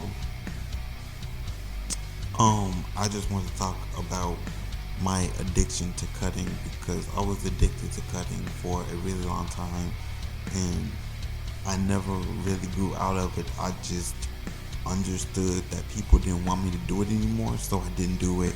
And that's just how I kind of stopped cutting. And I cut until I was 21. And I had scars all up and down my arm. And luckily they healed and went away. But, sometimes that's not the case for everybody. Sometimes people hurt themselves. Sometimes people consistently deal with self-hatred. Sometimes people take their own life, and all of those are really sad and unfair to people that care about you. And there are people that do care about you.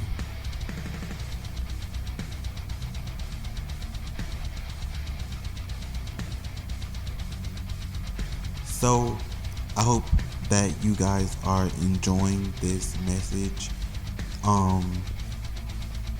My hopes with this podcast for the rest of this season is to tackle very, very hard subjects and to deal with them face on and to face your fears and face your problems and get sober and love yourself and beat depression and beat anxiety and don't hide your truth.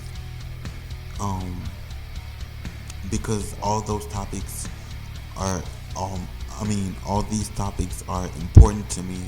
So I really, really want to talk about them. So, it'll be a more serious tone than normal. I know I normally make jokes and laugh and all that, and we'll do that. But I just really, really have high hopes for this podcast talking head on about those struggles that people deal with alone.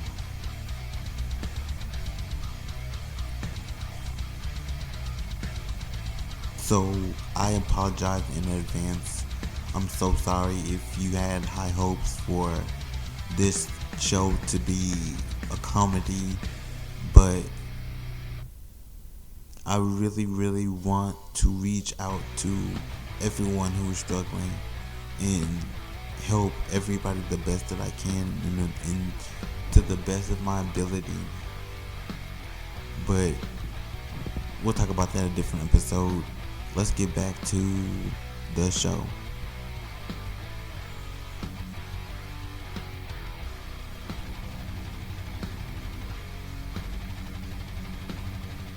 And I think that you know what I know?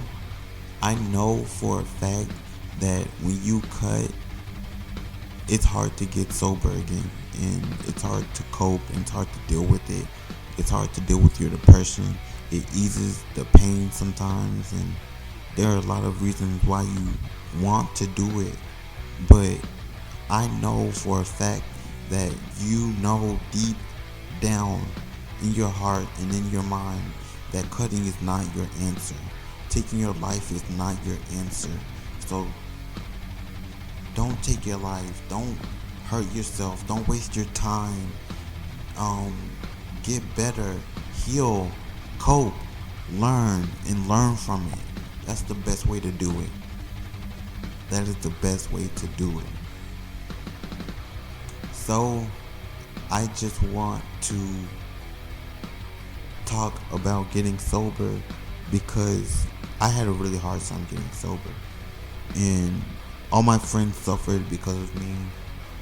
All my family worried because of me. My friends worried about me, and you see how this cycle is starting, and I don't want anybody to have to go through what I've been through, hurting other people because you don't care, because you want to hurt yourself. So I just hope that you get better and stop and think at least once, why am I hurting myself? and think to yourself, is this really worth it? Because in the end, it's not.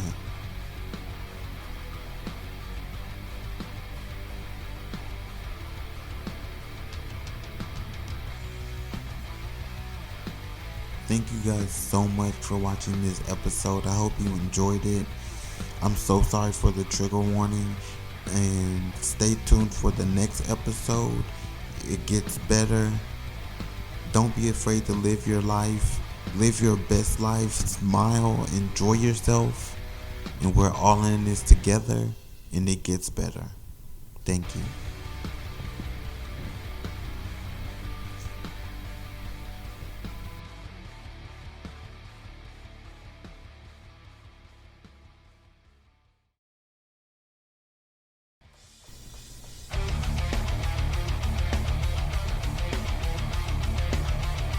What's up, you guys? It's your favorite fucking host with the most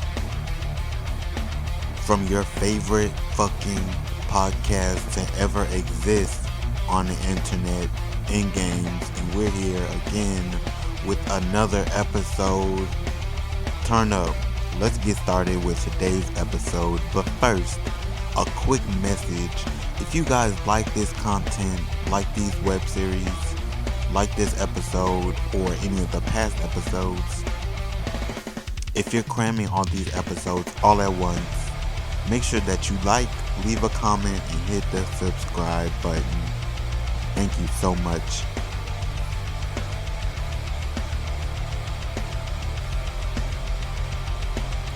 So, today we are talking about my thoughts on when your culture lets you down and what you should do, and understanding your place and understanding your narrative. And this is a really good topic. I don't know if we've talked about narrative or not, but I love that topic because it's very important that people know that they control the narrative, that they are important, and that their story is a one-in-a-lifetime thing. So get ready to hear me preach about narrative whenever that time comes. We're talking about when your culture lets you down, and I don't mean like, for this topic, I don't mean like disappointing aspects of a culture that, you know, people push onto the world or project onto other people. What I mean by this topic is like when your culture or subculture around you kind of lets you down, or something gets popular that you don't necessarily agree with in that sense. So I just want to say that, you know, life is about ups and downs in general, and highs and lows, and dealing with that the best of your ability and giving it your best shot. And I really think that when it comes down to it, how you react, how you eternalize, how you like project onto other people is a reflection of you. So I think that when people like push a bad narrative onto your life, that's not a reflection of you. It doesn't really mean that you're the bad person, that you're the villain, that you're the bad guy. It means more of a reflection of that person. So I just want to put that out there, that I also think that, you know, culture isn't perfect and subcultures aren't perfect, but we like to think that they are, and we love them the same. We love them regardless.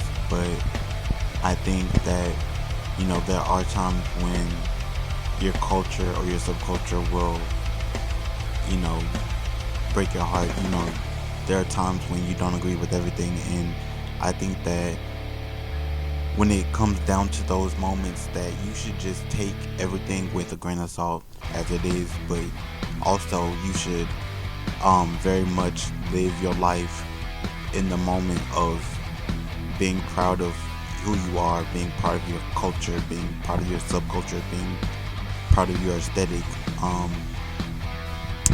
because that is a genuine spectrum of who you are, and that is, but anyways, I like to think that, when you don't necessarily agree with something in the subculture, that always means that, the subculture has room to grow, and that is an important part of being a part of a culture, because, at the end of the day, when it comes down to it, all we have is like our culture and our narrative. Speaking of narrative, so let's talk about controlling your narrative. And I'm a big advocate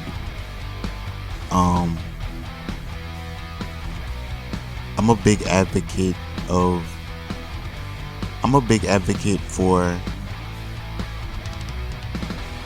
supporting people in their narrative, and supporting people in what they believe in, what they want to be a part of, and all of that, because it's all about learning and growth and understanding yourself in this life. And that's something that is very important that people often look over or forget about, and that's sad. So I just wanted to talk about narrative for a little bit, because I think that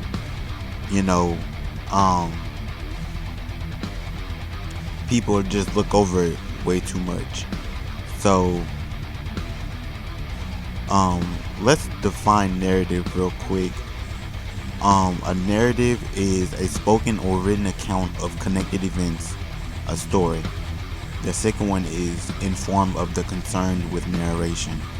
A narrative, a story, or a tale is an account of series or related events in your experiences.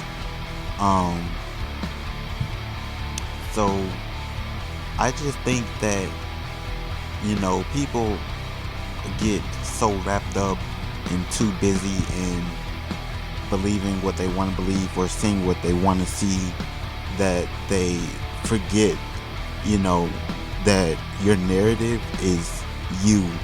It shapes you, it defines you, it reflects you, and we aren't put on this earth to define other people. We are put here to learn about ourselves, create discipline for ourselves, to dream, to make big ideas happen, and like mindset and all of that. So I just think that when it comes to narrative, that people could always learn. And I know I keep saying learning, but that's really what it's about. It's about learning and knowing what's important about yourself. And it's not okay to take that away from people. It's not okay to feel like you should take that away from people. And it's also not okay to deny that part of your life. That's why when I say cultures, or when I say subcultures, I believe in your, how do I explain culture? Your reflection of life and your narrative are like the two big things, like when I think of culture. And sometimes we don't always agree with that. Sometimes it needs room to grow, or sometimes you just don't see eye to eye or stuff like that. But I think that it's important, because when people remember, what am I trying to say? When people remember that, they know themselves more than the situation right in front of them that is finite, that you react differently. You act differently, and that's a reflection of you. And it all starts with like knowing yourself and knowing your culture and knowing what you're about and knowing what you want and what you need and how you're learning from them. So I think that narrative plays a big part in that because you know I think the system doesn't really want you to know that you can control your narrative. But that's a story for a different day. Anyways, thank you guys for watching for another amazing episode of the web series. And if you guys like this episode, make sure you like, leave a comment, and hit the subscribe button. I'll be back.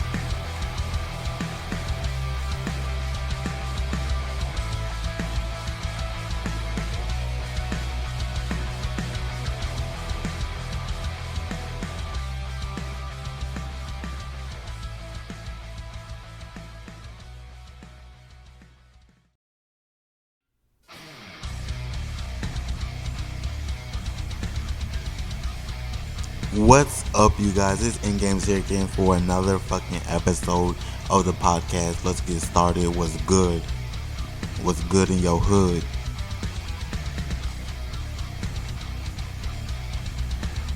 So today we are actually traveling back to the episode before the last episode because I was getting a lot of comments about art spaces and visibility and representation and all that different jazz. Don't want to get too scientific for you guys, but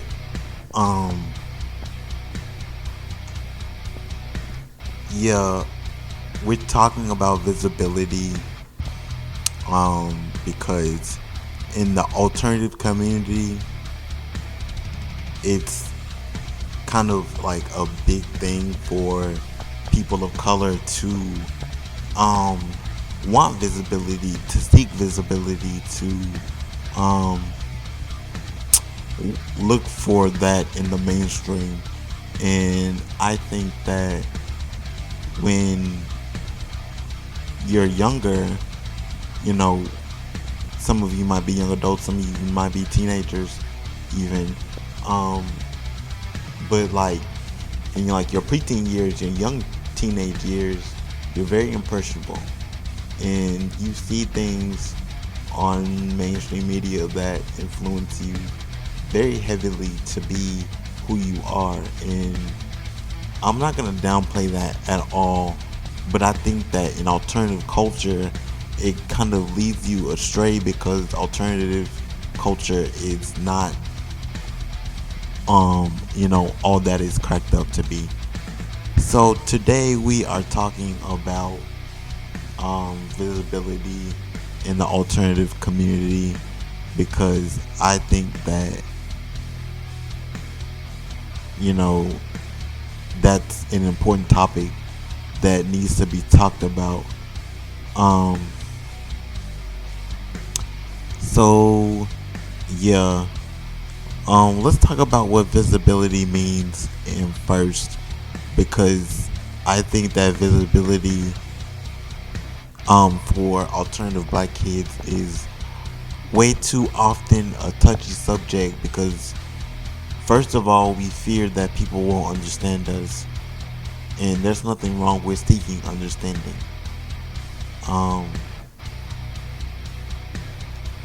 And second of all, that people often misconstrue it or misunderstand it because they don't understand it in general. So visibility means wanting representation in the alternative culture, that black people are welcome in the alternative community. But it also means that we want to contribute to the culture as a whole, just like everyone else does. We want to contribute to the culture, to what becomes mainstream, to what becomes an influence for other kids, being a person of color in the alternative scene, and like the internet and all that concept, just like everyone else does.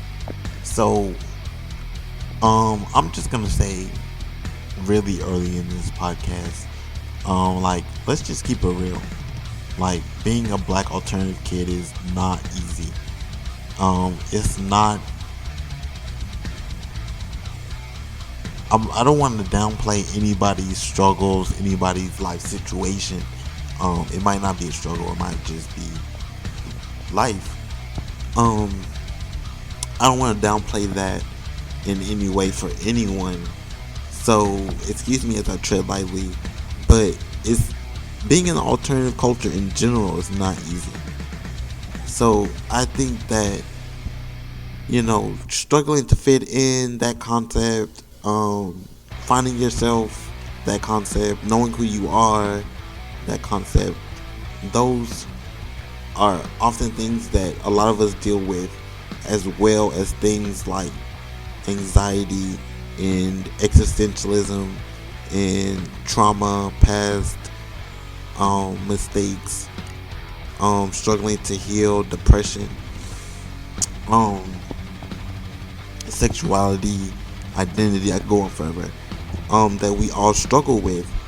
Now, let's keep it 100 right now, that if you struggle with that and you make it hard for someone that only wants to be understood,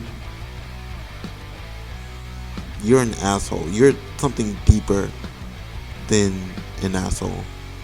You're way worse. So seeking acceptance in your own community is something that a lot of people do when they don't get that at home or at school or in their environment, or opportunities or places where they are required to be in excessively. And there's nothing wrong with seeking understanding. There's nothing wrong with wanting to fit in, and there's nothing wrong with needing reassurance, like I said in the last episode. So like I said in that past episode, not the last episode. I don't want anybody to be confused, but I think personally that we have to move on. I think personally that you should understand someone's like you don't have to understand their thought process, right? But you should understand their point of view. That's what it is. You should understand their point of view from wanting approval, from seeking approval and reassurance and visibility and all that respect, all that, from you going through similar things. And I just think that that's something important that we all need to recognize before I get into any of the topic. So moving on, I don't think that visibility means that we want to be recognized. No, being recognized means seeking validation from those that never deserve it. I think wanting visibility means we want to be welcome in the alternative culture, but that we also want to contribute to the culture as a whole, just like they do. So if you do think black people are welcome in the community or deserve visibility, then don't just confront us about our stance on the matter. Help people who want to represent alternative black kids everywhere. I've always identified as alt, and I don't know if I've shared that, but I am my alt, and it has never been easy, and it comes with struggles. Like I said before, existentialism, anxiety, um, depression, and those things aren't easy to deal with, let alone dealing with struggling to fit in, especially when you find your community. So, you know, just don't make it hard for other people.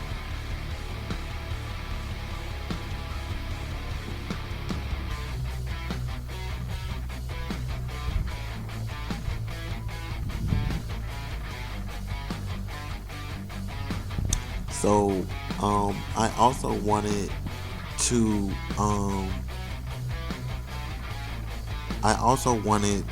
recognize that, people were talking about,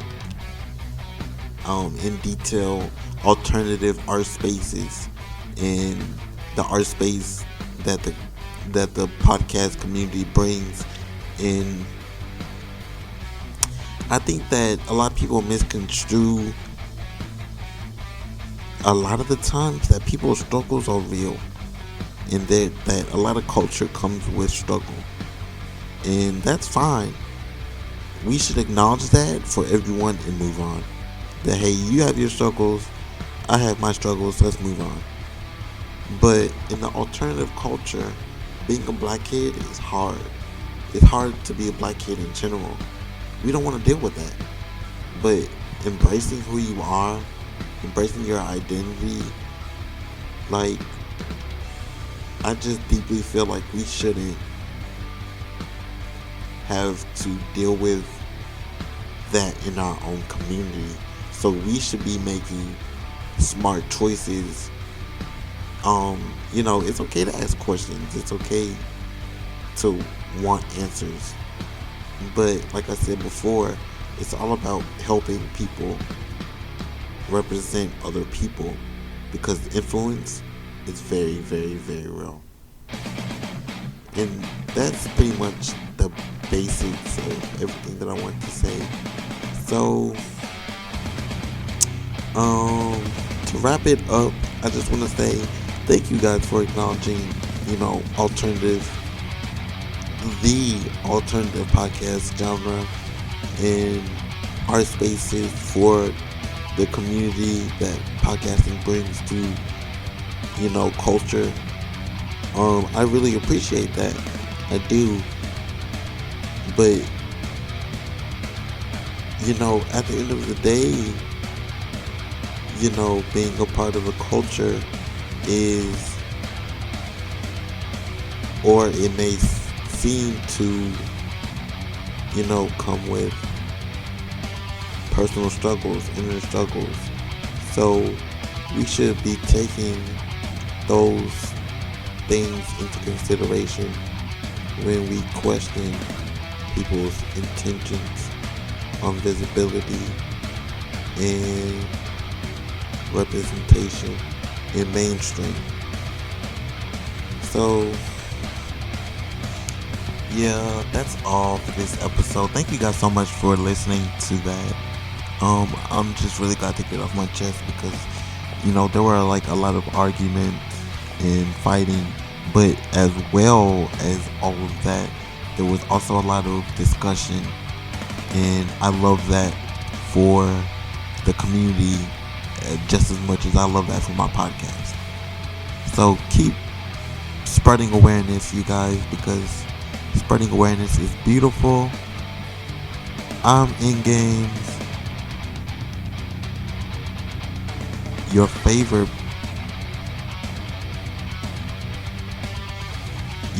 DJ and producer. And make sure that you guys like and subscribe. Yay! I'll be back.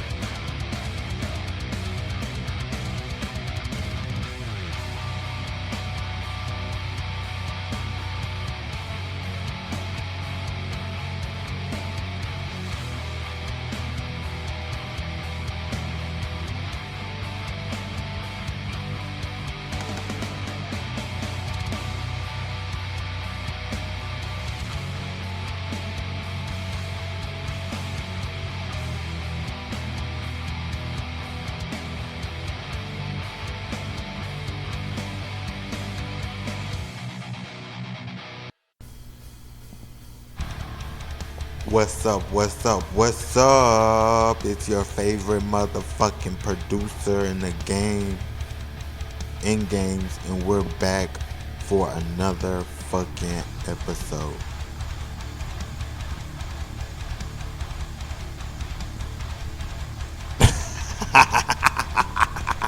Y'all know I had to.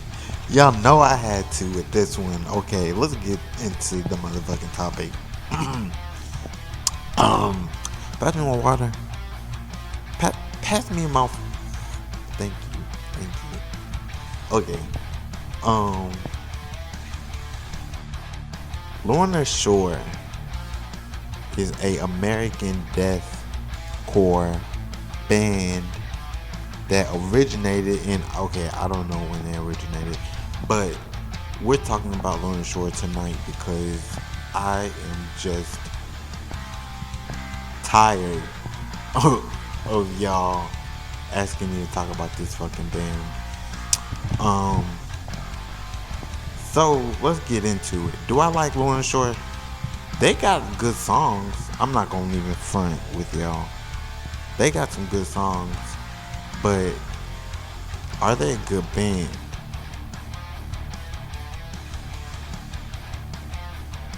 Okay, my thoughts are, okay, I'm gonna just put it like this. When I was in high school, I was a fucking gatekeeper. I was in charge. I was the leader of the group. I was the leader of the whole fucking school. And all the emo kids had to listen to what the fuck I said about bands until they realized, okay, he's just gonna say some dictator ass shit until we realize he's a dictator. And that's exactly how high school went for me. Back then, you had to stay away from the mainstream or we couldn't hang out, period. And it took a little bit more than just being a band to actually be a successful band. And you have to have what I like to call the it factor. And I know some of y'all were born way after 2000, but let me explain. The it factor is basically a combination of having your shit together, as in not being a fucking pedophile, making good music consistently, and dropping a music video every now and then that entertained us while we had nothing to do. Now, not every band had the it factor, and sadly, at the end of the day, there's nothing that we can do about those bands. They were just out of luck. If you like those bands, that's cool. Do you, sis. Pop off, sis. But you can't hang out with me. And I think that once upon a time, it was an actual real challenge to become successful in what we now know as the deathcore industry, which still gets ignored as an industry, and be a successful band. I like to reference Attack Attack. When they first came out, it was groundbreaking, it was new, it had never been done before, it was loud and great, but that was before us. So, I mean, it was before you, not before me. But, you just can't go around liking any old band and thinking that you can fit in with us. Those rules still apply to this day. Fun fact, if you like mainstream, anything pretty much, you can hang out with us. So, that's just how it goes. That's just how it works. And do I think that Lorna Shore has the it factor? To be honest, I don't think so. And this is my thing about that. My thing is, sure, they release great music videos with great tracks. They dropped the album and it was so successful. Um, the industry is paying attention to deathcore music now. All that is full of shit, in my opinion. And I don't really care about the industry. I don't care about what people have to say about deathcore. I don't care about anything mainstream. I'll say it again. I'll say it a million times. I don't give a fuck about mainstream anything. Not calling that band mainstream. They're actually not a mainstream band, and that's perfectly fine. But on the other hand, do they have the it factor? I don't think they have the it factor. Moving on to the next topic. Call me weird. I just don't think they have it. Luna Shore versus Prolifia. Oh, y'all are messy. Y'all are messy. So, that's a good question. Who would I choose? Doesn't really matter, I don't think. But I will feed into you guys for 1 second and say I like both these bands equally, in that they're both great bands. Bet you that wasn't where you thought I was gonna go with that. But I think that Lorna Shore is great for a lot of reasons, but they have more faults in the gimmick that they would call their band than they do pros. They have a lot more cons, and that's not their fault. It's just the fact that they don't have the it factor for me. It just won't do it. It just won't do it. So, do I think they're overrated? Which is the final point. I mean, it's the biggest point of this episode. Do I think that they're overrated? Well, yeah, I do.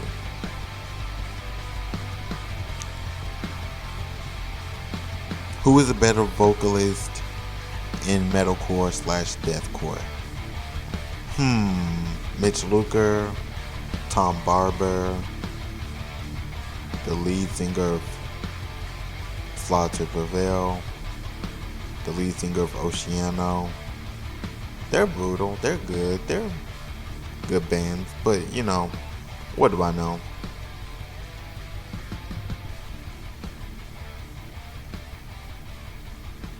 Thank you guys so much for watching this episode.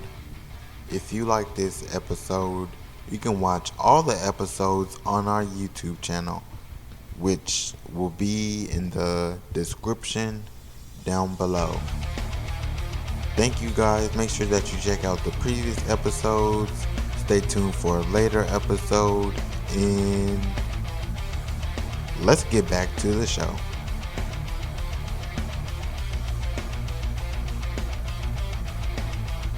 So yeah, a lot of y'all are gonna be mad at me, but there's nothing I can really say besides, do I think they're overrated? Yeah, they are pretty overrated. They have one good song that stopped being a good song when everybody started knowing it. Not because everybody started knowing it, but because that song got played to death and Through the Hellfire. Like, you get what you see where I'm going with this. Like, that song got played a million times for every person, and it got old. It got very tired, and it's just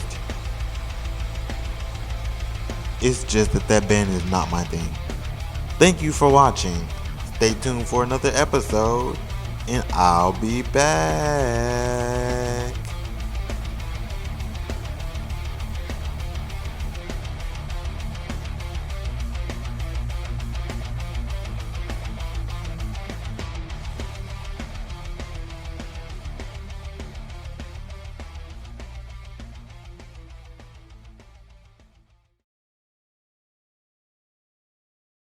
a plan, right? So I was like, maybe it's about like the vision, because I always have like these wild creative visions, and I like write them down, and I've been writing down my visions and like my creative inspirations that I think of for my music since day one, and I've been going off of that on like repeat ever since, and it always fulfills every single thing that I need, and that's how it works out. So I was like, damn, I need to like have a vision for myself, right? So I think that started me. I thought about it at best, you guys, and that's the sad part about it.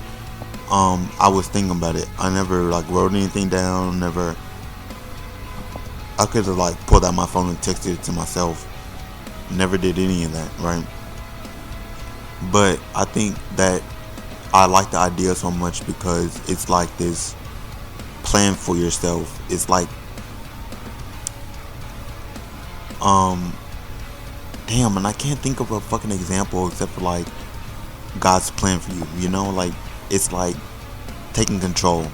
You know, but I feel like that's a bad example. I don't know. I guess I haven't thought about that part yet. But regardless of that, I think it benefits you because you know you have like rules, you have strategies, you have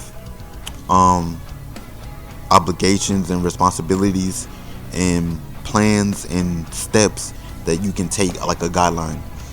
And I think that could pretty much solidify anything that you could want to manifest. It could solidify anything that you want to manifest. And I think that like a guideline is like the best way to start and strategize at the same time. So I just felt like that was helpful, and I felt like it was very strategic, like a very strategic way to start if you don't know where to start. So that's my advice for you guys, is to plan out a vision for yourself, and plan and strategize, and you know, all that stuff. Now that I think about it, it sounds a lot like a personal branding scheme on YouTube, like those fucking videos. But it's not like that.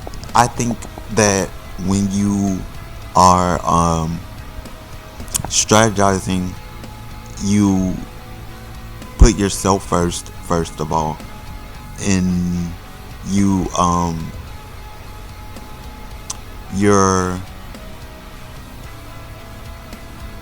I want to say it's like I want to say it's more like a subconscious, like subliminal way to like inspire yourself to do something. And I don't know, I just really feel like it's helpful. So my ideas and my steps to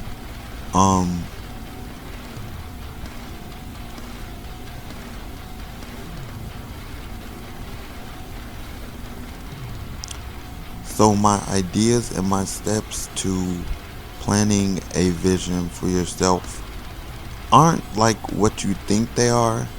I think that it's more like a how do I want to put it? Like a vision board, right? Like I don't want to say like a vision board didn't say anything. Like sometimes you can have like quotes, signs, pictures with words that just happen to be in them. But like a vision board is to like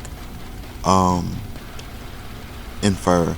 It's to inspire you, not just tell you what it is. And so you have to like get creative. And so my first step to starting a vision, starting a plan for yourself, is to write down your thoughts, and this is more of like a positive motivational, like words of inspiration from you to you, right?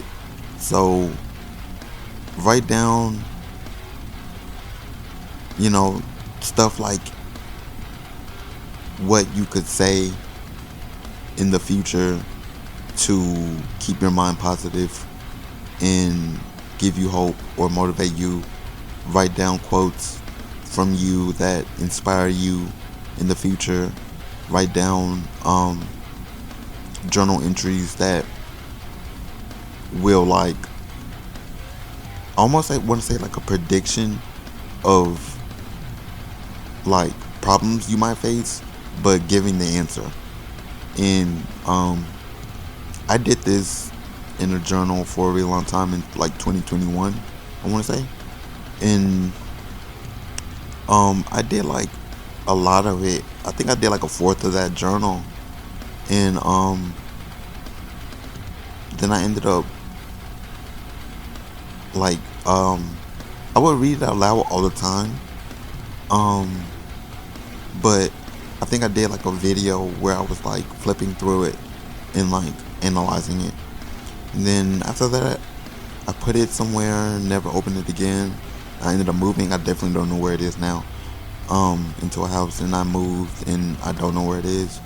But think about that journal. It inspired me because I covered so many topics, and I would do that in like one journal entry, like just covering everything about what you could need, what you want, your motivation, your intentions, how to clear your head, how to get rid of doubt, all that. Like I didn't cover everything, obviously. I didn't even finish it, but I like really took care of business, and I love that for me. My next step is to basically, I want to say you should like think about your intentions in the sense of like not what you'll get out of it, because at the end of the day that has a negative connotation behind it. You won't get anything out of it. But like your intentions in the sense of planning your motion, like your intentions. I want to say do this by, like meditating on.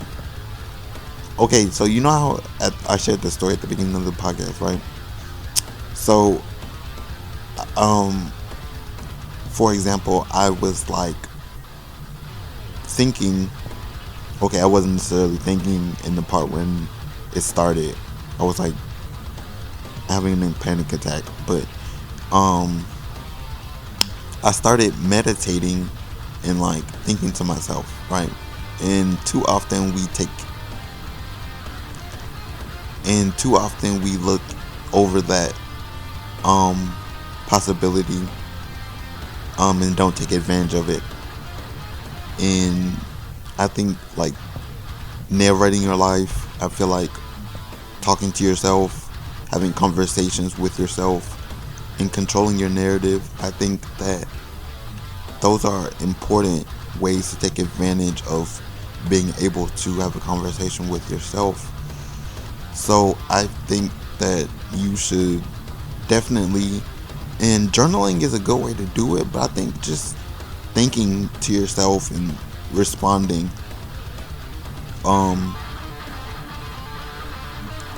is a very good way to do it. It's way better than journaling because it's more like a conversation. You're more prone to remember it, and meditating. So meditating, just taking time to think about it, to process it, analyze how you feel, how you think, acknowledging doubt, confronting doubt, getting rid of it, and moving forward, and thinking about how you will move forward from the first step on.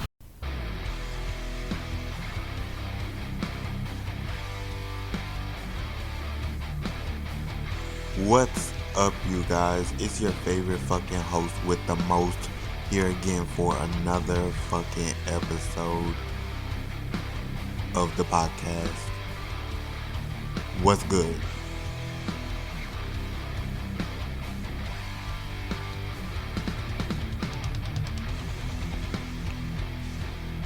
So today, someone asked me, why does every metalcore fan have 8 bands as their number one favorite band that no one has ever heard of? Why do I personally hate Finn McKenty? And why do I personally hate Jerry Dines?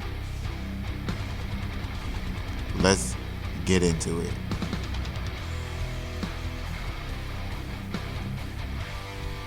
So, this is a funny question. This is hilarious actually, because when I was in high school, I was the same way. I had like 20 favorite bands, and it was climbing every day. Because I would look for new bands every day, and I would actually find a list of new bands. I remember competing with my friends over who could discover the most new bands in one day, and that was a good memory for me. And they were all my favorite. Look at me when I say that. They were all my favorite. Okay. So, I understand why people have 8 bands as their favorite band. As their number one favorite band at that, because I could never decide either. And that's actually really funny. But, to tell you the truth, I do not know why that is popular in the metal scene.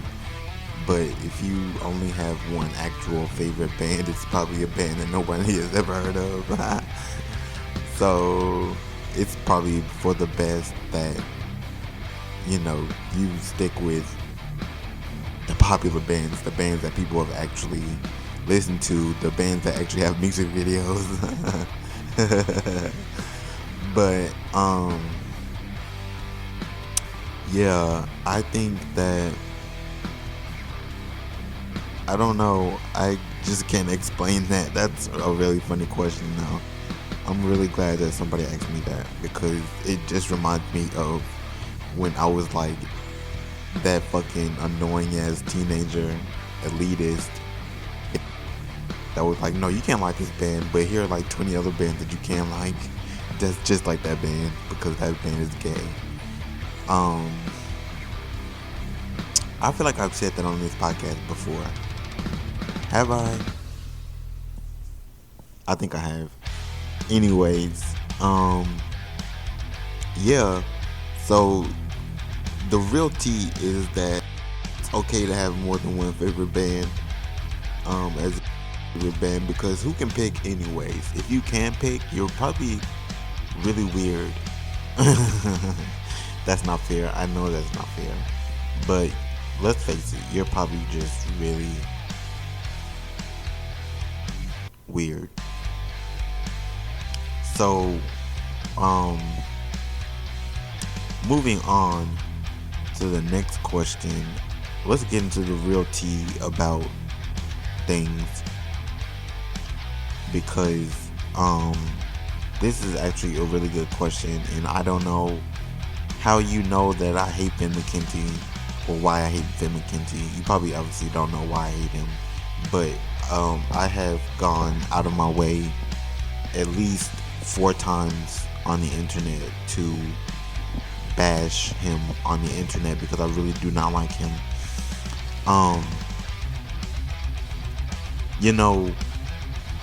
With emo culture, there are 2 aspects that unfortunately like coexist in this duality that it's really easy to fall into. And one of them is being embarrassed of being emo because you are shamed into it. And the other part of that is being shamed by other emos because you're emo. but they're emo, but you're emo, but we're all emo, but you're shaming. And then on both sides, you actually end up like faulting or like hindering for being emo, because being emo is a culture. Being emo is a lifestyle, and we like doubt ourselves, we play it down, we deny it, or like no, I'm not emo, or I'm not seeing. Well, even though those are two totally different things, but yeah, majority of the kids when I was younger would always go, like the ones with the platform, the ones that were popular, the ones that everybody watched, or the ones that everybody liked, would always be like, I'm not emo. Aspect of being shamed into doing that, whether it was like inherently or like they knew it like consciously, you know. So I feel like Finn McKenty is the product of that, and he still pushes that to this day, and I hate him so much for it. He has a huge platform, and he shames emos, he shames emo culture, he shames he's just a hater. He's just a hater, bro, and I do not like him, and that is why I go out of my way to bash him on the internet, because he's still fucking hating on metal music because metalcore is a thing. He still feels like punk music is like the origins of fucking every fucking genre. How the fuck is fucking black metal the fucking origin of every fucking genre that is coming out today? It doesn't make any fucking sense to me. Look at me, I'm getting mad already. He posted a video 17 hours ago. I hate that I looked him up on my phone. I hate you guys for making me look him up on my phone. Like, why the fuck is he on my phone right now? It makes me mad. 17 hours ago that says metal will never be popular again. Who the fuck are you to say that metal will never be popular again? Who the fuck are you to judge Bring Me the Horizon because you don't like metalcore? Like, emo revival, like who the fuck gave you the right to talk about emo revival when you don't even like emo and you know it, and you bash us on the internet and you shit on our culture, and like you shit on our culture, bro, period. That's enough, like, period. That's it. Why the fuck do you shit on our culture and you're a shitty person? He has a video 3 weeks ago. Sleep Token and Spirit Box are not good. One know, I bet you I have not seen that video, won't watch that video, but I bet you I know why. He won't say it on the video, but he does not like metalcore. He does not like our music. He does not like our culture because of how it started, when it started, what we look like, the music that we listen to. Shitty person for it. I will ruin his platform one day. I will. Now, on to why I hate Jared Dines. Jared Dines, the T is that he is the same fucking way, but a lot more subtle. But he still shits on our culture. And let me just put it like this. You could never shit on anything I do. You could never shit on anything I say. You could never shit on anything I believe in, because you're an asshole in the first place. And deep down, we both know that I will always be better than you, period. Like, I don't like either one of them. I really don't fucking like any one of them. Like, if you have to build up your fucking platform shitting on a culture, whether it be consciously, subconsciously, inherently, obviously, or subliminally, like he really does, you're a shitty person. And I don't like them. I don't like them, period. You can tag them in the comments. Tag this video. I do not like them. One day, I'm gonna ruin the both of you.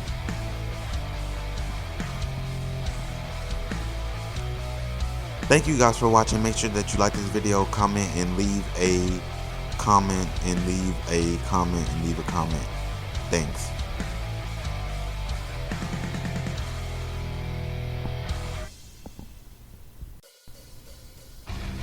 Thank you guys for watching. Make sure that you stay tuned for another episode. And if you want to stream the past episodes, you can also stream them on this channel, on this YouTube channel right here. The one that you should have subscribed to by now. And also, if you want to support, we have a Bandcamp page where you can buy the whole entire season of this podcast web series thing online, and you can leave a tip for us if you want to, or not. Just stream it. Okay, bye. And P.S. Jared Dines, Finn McKenty, if you want to fight, you know where I'm at, little girl, little bitch, you fucking wimp ass faggot.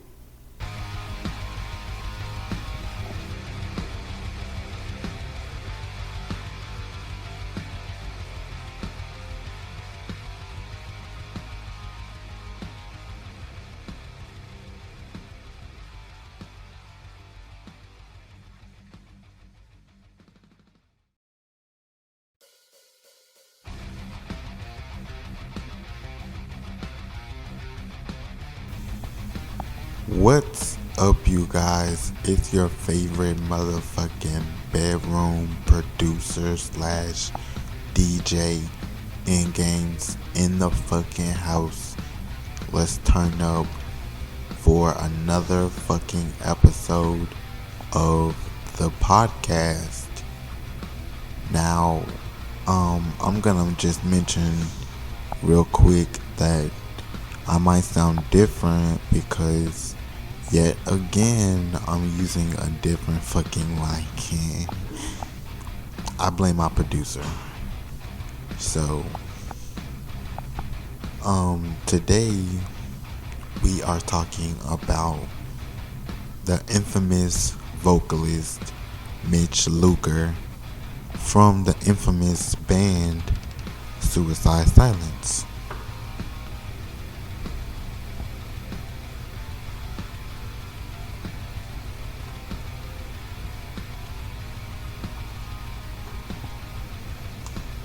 Suicide Silence is a American deathcore band from Riverside, California. The band was established in 2002 and has released 7 studio albums, 3 EPs, and 19 music videos. Whoa. Okay, so we're flashing back all the way to 2002, you guys. I hope you're ready. Suicide Silence was founded in 2002 in Riverside, California. At the time, it was a side project made up of the musicians from other bands. The band's first release was in 2003, which is, if you can do the math, a year after that band formed, and I find that very interesting. Just gonna leave that information there for you guys. The Death Awaits demo, which is a great demo, by the way. If you haven't heard it, you can stream it on YouTube. After Death Awaits was completed, the band began recording a second demo, which was released in 2004, and saw a fair change in the group's lineup. It also saw the firing of the vocalist Tenor Womack after the band's first performance in April 2003, which left all vocal duties solely to Mitch Luker. I'm gonna assume that means that they were partnering for vocals. They shared vocals. I didn't know that.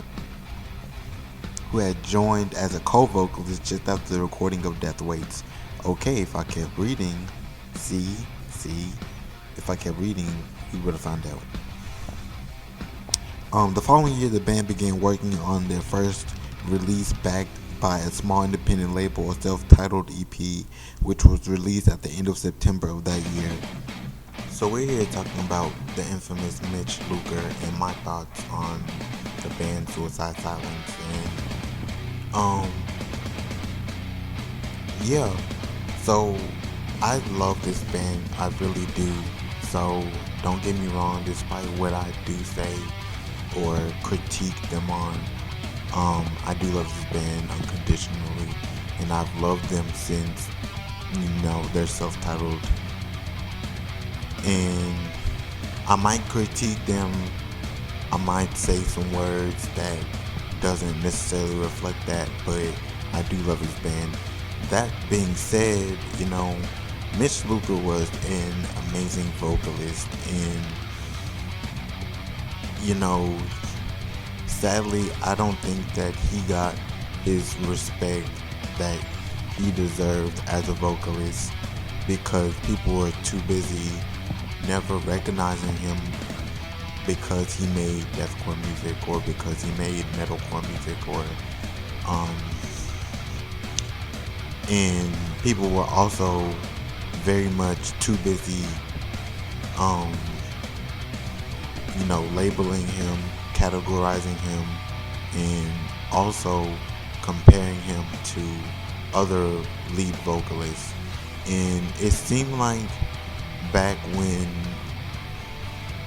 the internet existed, but not everybody was on the internet, but it always seemed like he was getting compared to other bands and being told what he could be doing or what he should be doing, as if he didn't know that, like what he was doing. And that's really sad, because there were a lot of weird comments at the time under all their projects about comparing him to so and so, and other people that aren't important. But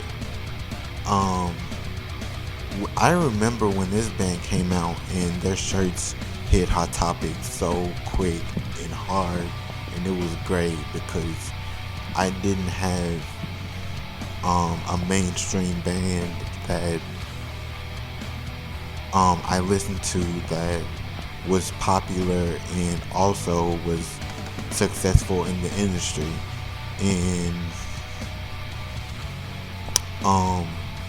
And I remember when they started dropping like hella music videos, and that shit was so cool, and I got to like watch them over and over and over again until I learned the words, because I listened to it so often. And when I was in high school, that was like my freshman year. When I was in high school, I remember everybody loving Bring Me the Horizon, and I wasn't a big fan of Bring Me the Horizon, only because I wasn't a big fan of the mainstream, and I wasn't a big fan of what that band, that's just a different video for a different day. And because that did cause me a lot of drama in high school. But I remember loving Suicide Silence so unconditionally, but a lot of people not getting into them because they were too busy comparing them to other bands. And Mitch Luker was an incredible vocalist. He was harder than everybody else, hands down.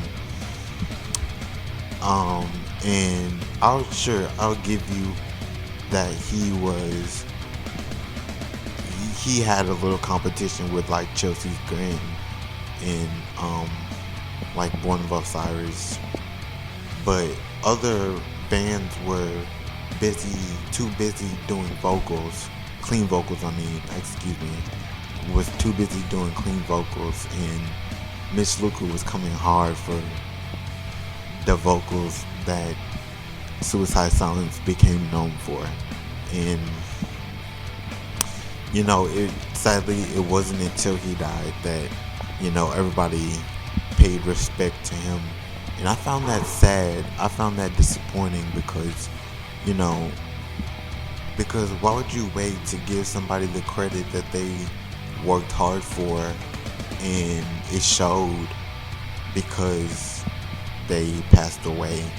And I remember the day when we found out that he passed away. I was in school and I was depressed for a really long time because I was so into this band, and I just knew, like, when I finally like calmed down and like looked at like the bigger picture, I just knew that something that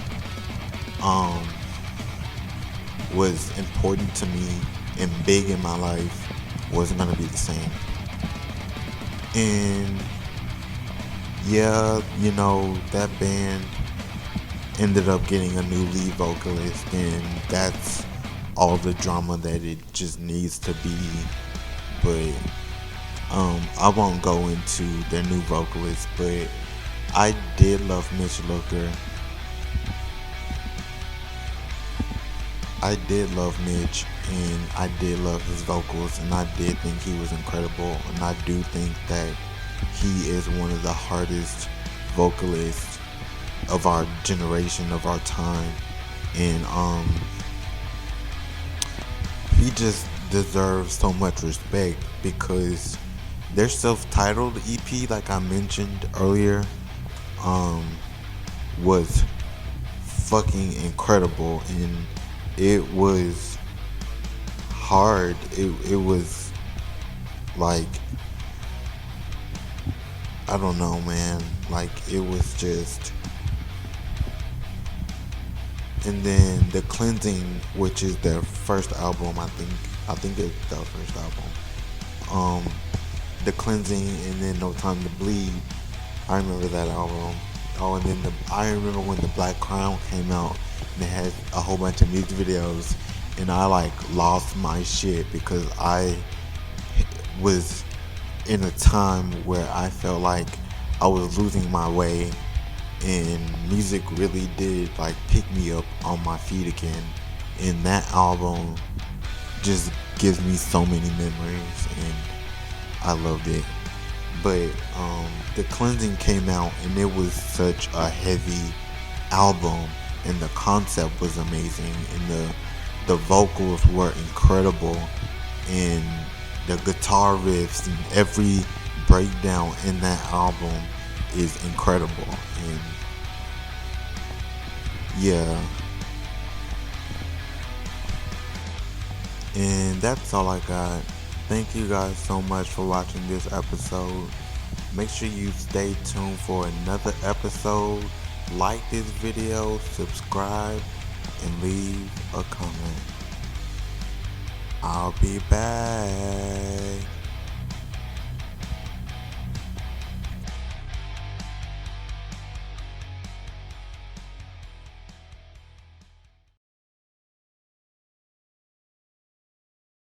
Until you finish it, right? So I think that is a good intentional way to process having a vision for yourself. So I was at work, and I was really struggling lately with coping with my situation, and I don't have anything to be happy for, or to like take my mind off of it, or distract me from how bad I'm hurting, right? So it seems to get worse every day. For me, it's always been really, really bad at my 9 to 5 because I've just always struggled with being social, fitting in, the dynamics, not having a place, being picked on, a lot of stuff, bullying, getting picked on, and being pointed out, and isolation. Okay, why am I listening to so many? And it's always been like that. I've been there for 5 years. It's always been like that, but recently I cannot take it. And so I was like, there has to be like a different way for me to like get through one shift without it fucking ripping me apart inside, right? Like my head can't take it. I'm like physically like sick every night, and I'm not sleeping. And like, my thing is like, I'll be damned if I have to go back to when I was 18, 19.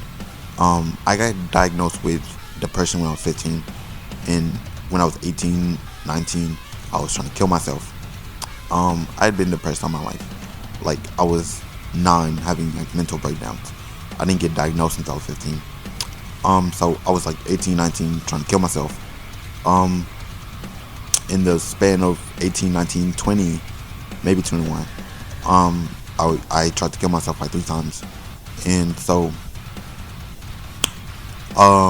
like, a big thing for me is not going back to the place. I was really low. I had a midlife crisis when I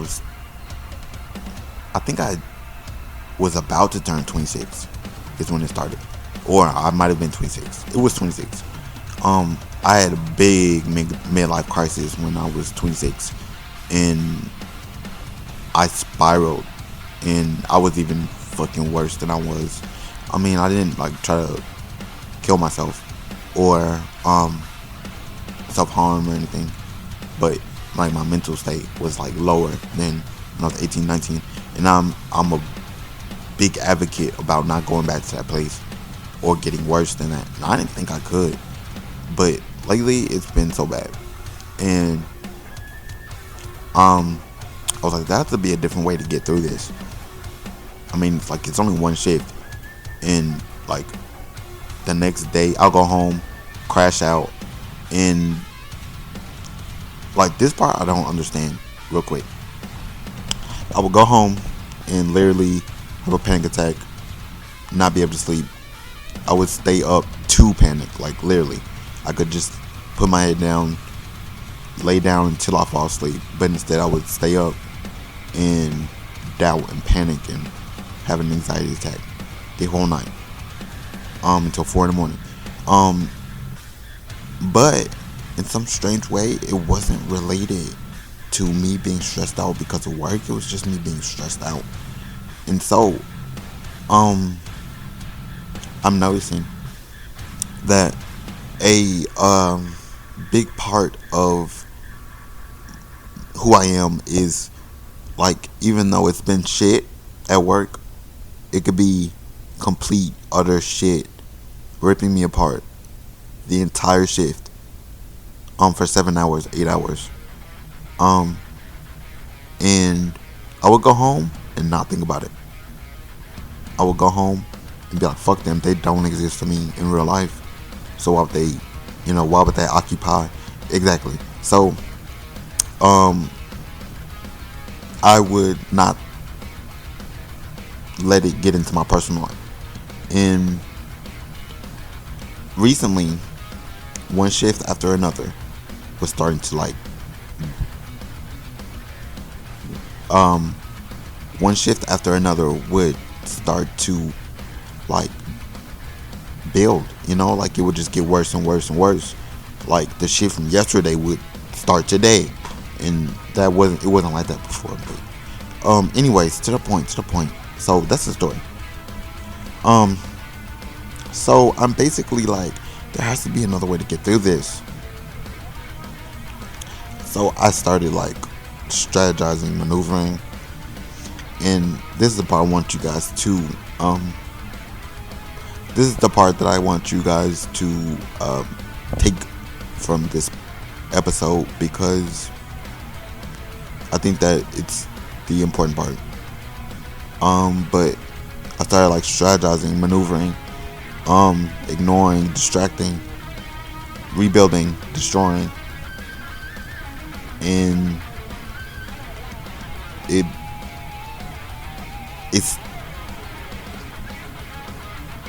so it started to become this strategy thing with the whole shift, distracting myself. And I did it for 3 days, and that was literally it. I know that does not sound like a lot, but it got me through. And it kind of shifted my mindset from my expectations and letting my guard down and all that. But I stopped doing it, and I just started thinking about that. But the point is that my that shift in my mindset is what I'm starting my vision for. So if you guys think that you want to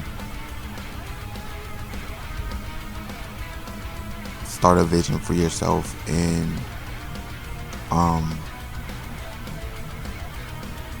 so if you guys think that a vision might help you and help you motivate yourself or inspire you, I highly recommend it. I mean, I haven't figured it out yet. Last night was the first night that I did not crash out over all the bullshit going on in my life. But yeah, I highly recommend it. Just some really shitty steps I gave to starting. I don't know. Don't take it for like what's that phrase? A grain of salt is don't take it serious. I almost did a grain of rice.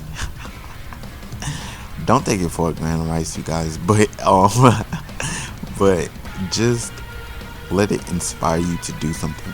And if you come up with something better, you should come back and leave a comment so everybody can see it, and let somebody be inspired off of that to inspire something better off of the strategy.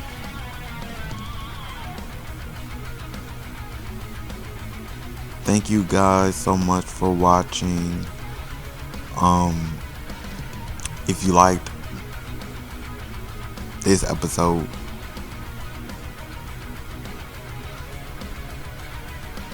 thank you guys so much for watching. If you like this episode, make sure you hit the like button, leave a comment if you want to, and check out my channel. There are 2 seasons before this with some great episodes. I highly recommend them that you check them out. They're a little bit more upbeat, more funny. For season 1 is, at least. But also, last but not least, do not forget to subscribe. Thank you guys for watching. I'm InGames, and I'll be back.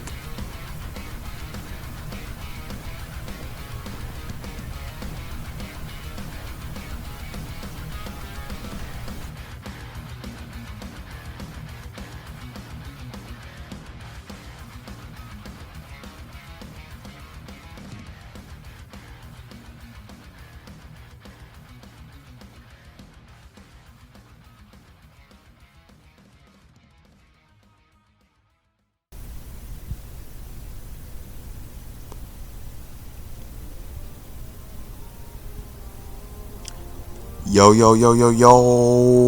what's good in your fucking hood, my nigga? It's InGames. What's good? And we are back for the first episode of fucking season 3. What's good in your fucking hood? You know who the fuck it is. Came to run this shit up. Fuck you mean? So if you really fucking with it, make sure that you guys like, subscribe, and fucking leave a comment in the fucking comment section. Let's get started with today's fucking topic, you guys. Bruh, I'm so fucking excited. So today we are talking about vision. But we're not just talking about vision. We are talking about how a vision benefits you, how you can have a vision to better your life, and steps that you can take to planning out your future. And by future, I don't mean fucking 20 years from now. I mean in the next few months, what you can do by having a vision for yourself, planning, being productive, mental fitness, all that, to better your life in the next coming months, right? So let's get started. So I want to start this off because I was thinking about this for the past, I think it's been like a month, and I had been thinking about trying to like get my mental health better because it's really really been bad, you guys, and trying to figure out what I can do to, you know, not only get better but like get stronger. Like I feel like I'm very very tired of being vulnerable and being sensitive and um always feeling affected by my circumstance or my situation. So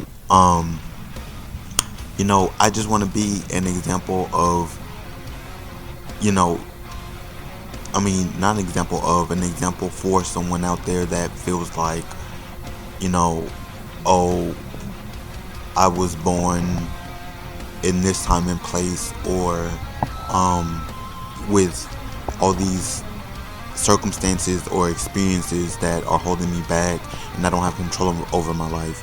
I want to be an example for those people that you can take control of your life, and it does get better and it does get easier, but you can't just keep hoping and hoping and doing nothing. You have to actually put your best foot forward. So that's what we're talking about, because I was thinking about it the other night, and I was in my room. I'm pretty sure I was in my bed, just laying there and thinking, because I couldn't sleep, about taking control of your life, right? And I didn't even know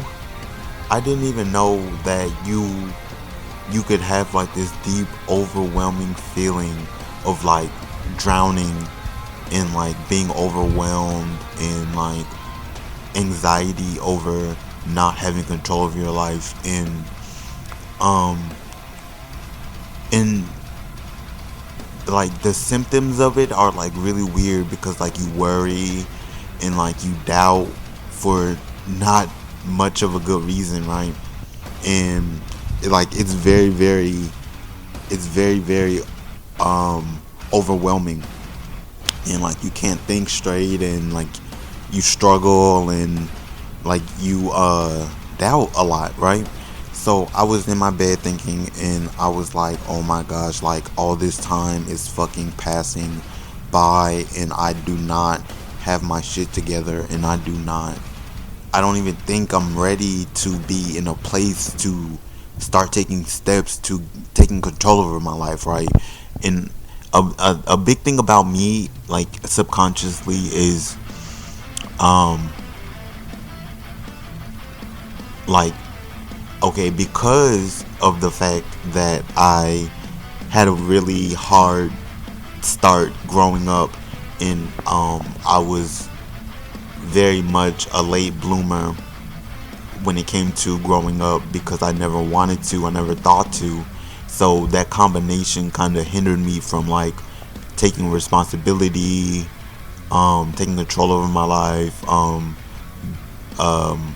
handling my obligations, preparing myself for the real world, right? So that has always been a big thing for me after that. And I don't even, I feel like I'm in that same spot again, because I'm having a hard time growing up and not being able to take control over my life, and it's making me doubt and worry and stress out because I don't know where to start, and I can't start, and like I feel like I'm in like this stupid ass cycle of like being stuck, right? So in my mind I was going through this. So basically in my mind I was just evaluating the whole situation, and I'm like, I know I can figure out a way out, and I just need to just figure it out, one step at a time, and just do the best I can, and that'll be that, right? So I think that I eventually started like talking to myself, and I was like, you know, not that it matters so much that, I have my life figured out, because I've never been that type of person to just be obsessed or addicted to being successful. Not that I don't know. But at the same time, I feel like not wanting more for yourself can be very, it can cause like a very toxic dynamic with who you are and your self perception. And my thing about that is, like, if you don't know who you are, the world will definitely try to shape and mold you and tell you who you are, and that can be even worse. But I don't know, like, I never keep success or taking care of my responsibilities and my obligations in the front of my mind. And it's kind of like one of those things, like, where you forget and you don't think about it ever again, and you remember, you're like, oop, I forgot, oops, that was like 7 months ago. But the thing with me is, like, I feel like I need to, like, I'm not going to be anywhere near where I want to be if I'm not focused on being successful and thriving and supporting myself. And, you know, like, I have a bad habit of barely supporting myself. And I think that came from a really, really bad habit of self-harming, basically. And also, another really bad habit that started me self-harming was me neglecting myself because of a lot of reasons. But I would, like, do the bare minimum and call that okay. And I had no idea what self-love was back then, you guys. So that stemmed me to, so that inspired me to basically think about, you know, what is my definition of success and being successful in life, and what is my definition of handling my responsibilities, and what is my definition of taking on obligations, and what is my definition of being an adult, what is my definition of being a man. And I've been thinking about that, throughout the week, right? So throughout the week, I like ponder on a different topic, like the ones that I said, and I just meditate on that. And I basically didn't get anywhere, right? So I didn't get anywhere. I just was thinking about my definitions of it. It kind of inspired me to take, like, steps I could take towards the end of the week, but basically I got nothing out of it. And so I was like, you know, if I could just come up with a plan, like I come up with all these plans and strategies, that I be coming up with for my music, then it would work out and my life would be not only 10 times better, but like 100 times better, right? And I was like, a plan.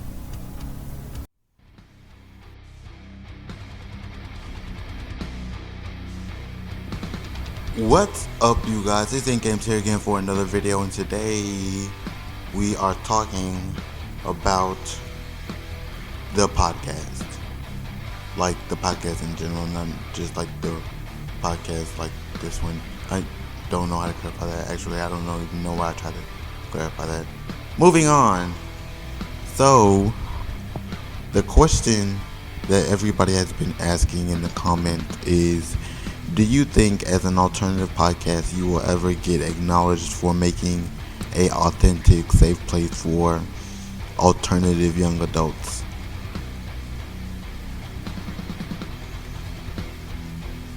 So, you know, I think that I think like a bunch of like really long tangents also, just to warn you. But I do think that, you know, as making this podcast, as fun as it was to make this podcast, and I do love making this podcast. It's been like 4 months, and I've loved every second of just getting to be my authentic self.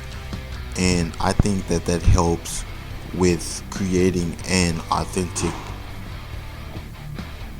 and I think that helps with making an authentic podcast that people enjoy listening to, because I'm just trying to be myself, and I get the feeling that people recognize that. So, that being said, I think that because that the podcast is alternative, that for a lot of bigger reasons, like, I don't expect for this podcast to be, famous. I don't expect for this podcast to be popular, but I'm doing it anyway. We're 15 episodes. We're 15 episodes in, and halfway through the season, and I think that it's not gonna be super popular, super trending. It's not gonna be all over the internet. But I do think that people that want to find it, people that want to experience the real authentic metal scene, will find this podcast, and maybe they'll like it, maybe they won't, I don't know. But regardless of that, my expectations for this podcast are actually really, really high. Making this podcast was very time consuming, on top of making music, on top of filming music videos, on top of promoting myself in events. But I think that before I even started recording this podcast, and like I said, we are halfway through the season, that I had very, very, very high expectations for, the quality, the content, the quotable things that I'm saying on this podcast, the relatability, the accessibility to it, all that was very, very heavily planned out. So I can't say, my expectations for this podcast were low, because they weren't, and a lot of it was premeditated. So I just think that where I want to go with the podcast and where the podcast is headed, I do have high hopes for this podcast. I do have dreams for this podcast to get like 1 million views and all that. But at the same time, reality also has set in prior to me premeditating my goals for this podcast.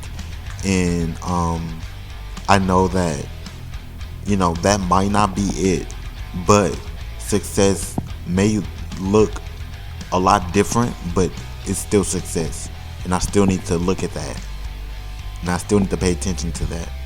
And I think that a part of my goals being acknowledged for this podcast wasn't really a thing. It was more so of, if this makes sense, it was more so of me wanting acknowledgement from the people watching, the fans from the show, not just the people watching, but the fans that they were hopefully in getting something out of it, that they were watching for a reason, and something kept bringing them back and all that, but that they were hopefully getting something out of it. So I never really want to be acknowledged, I don't think. I know podcasts in 2023 kind of blew up, but that's not really the reason why I started one. I found that out after I started a podcast from researching podcasts, like things that will help build my podcast upwards, after researching that. But I think that with creating an authentic, well, we'll start with an authentic, I think we'll start with an authentic podcast first before an authentic safe place. I think that starting an authentic podcast, there are a lot of requirements that you need to meet to be a genuinely well accepted podcast. Not because getting views matters so much that it's the only thing that you have to root for. At the end of the day, I don't even care about the views, but I think that when it's really authentic, it comes with that, and you have to know how to deal with that, and you have to know how to accept that. And I think with creating an authentic safe place, that that all just comes from my heart and my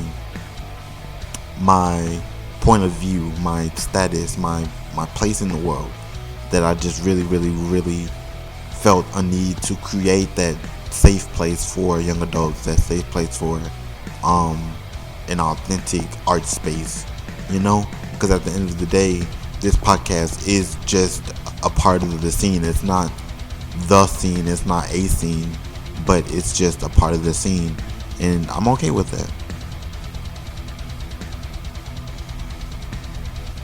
What's up, you guys? So, quick commercial break, yay! I just wanted to talk about my new house that I'm starting called House of Death. House of Death is a community and collective family for the people that don't have any blood family or anyone close to them that they can rely on. House of Death is my new house where we gather and grow together and learn to accept ourselves, fight our demons, and heal from trauma. If you live in the Dallas, Texas area and want to be a part of the House of Death, we are not just a collective, we are a family. And not just as me, your house leader, but everyone will do everything they can so you feel at home within yourself and no longer struggle to figure life out. I'm a very well-known producer and DJ, and I have so many connections and people that can help you no matter where you stand in life. So for more information, please check out our website, houseofdeath.tumblr.com. Thank you guys so much.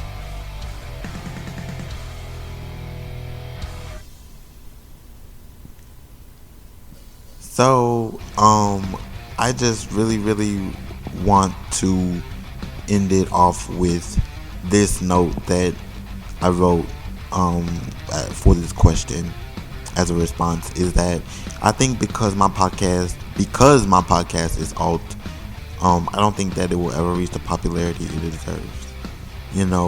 But for the people who tune in every week to watch, it's literally, like, it's nothing without you, and thank you so much, and I love you guys more than my own life, but I think alternative podcasts as a genre isn't that well known, and because of it, you miss out on great podcasts, and there's less opportunities for us, and more podcasts that feel like it's a gimmick or sold out, and even though I want to build the alternative podcast genre, I can't do it by myself, and that's perfectly fine. But as long as I'm contributing to the art space and contributing to the podcast art space, then I'm happy with that.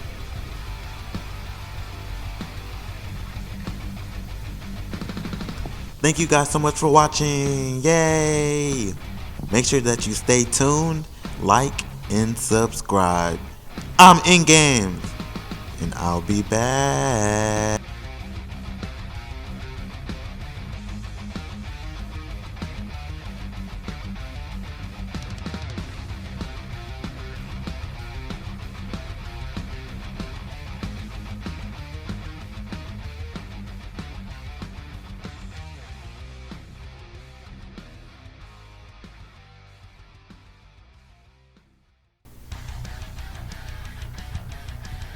What's up, you guys? It's your favorite motherfucking producer, And Games here again for another fucking episode of the fucking podcast. Let's turn up.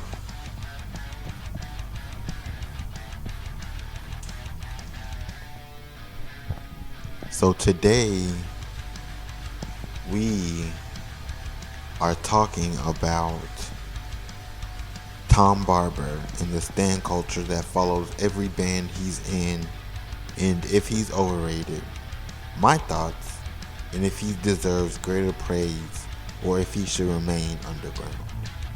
Let's get started with today's fucking episode. You dig? If you like this video, if you like this content, if you're cramming these episodes, if you're watching over again, make sure that you like and subscribe. Let's get started.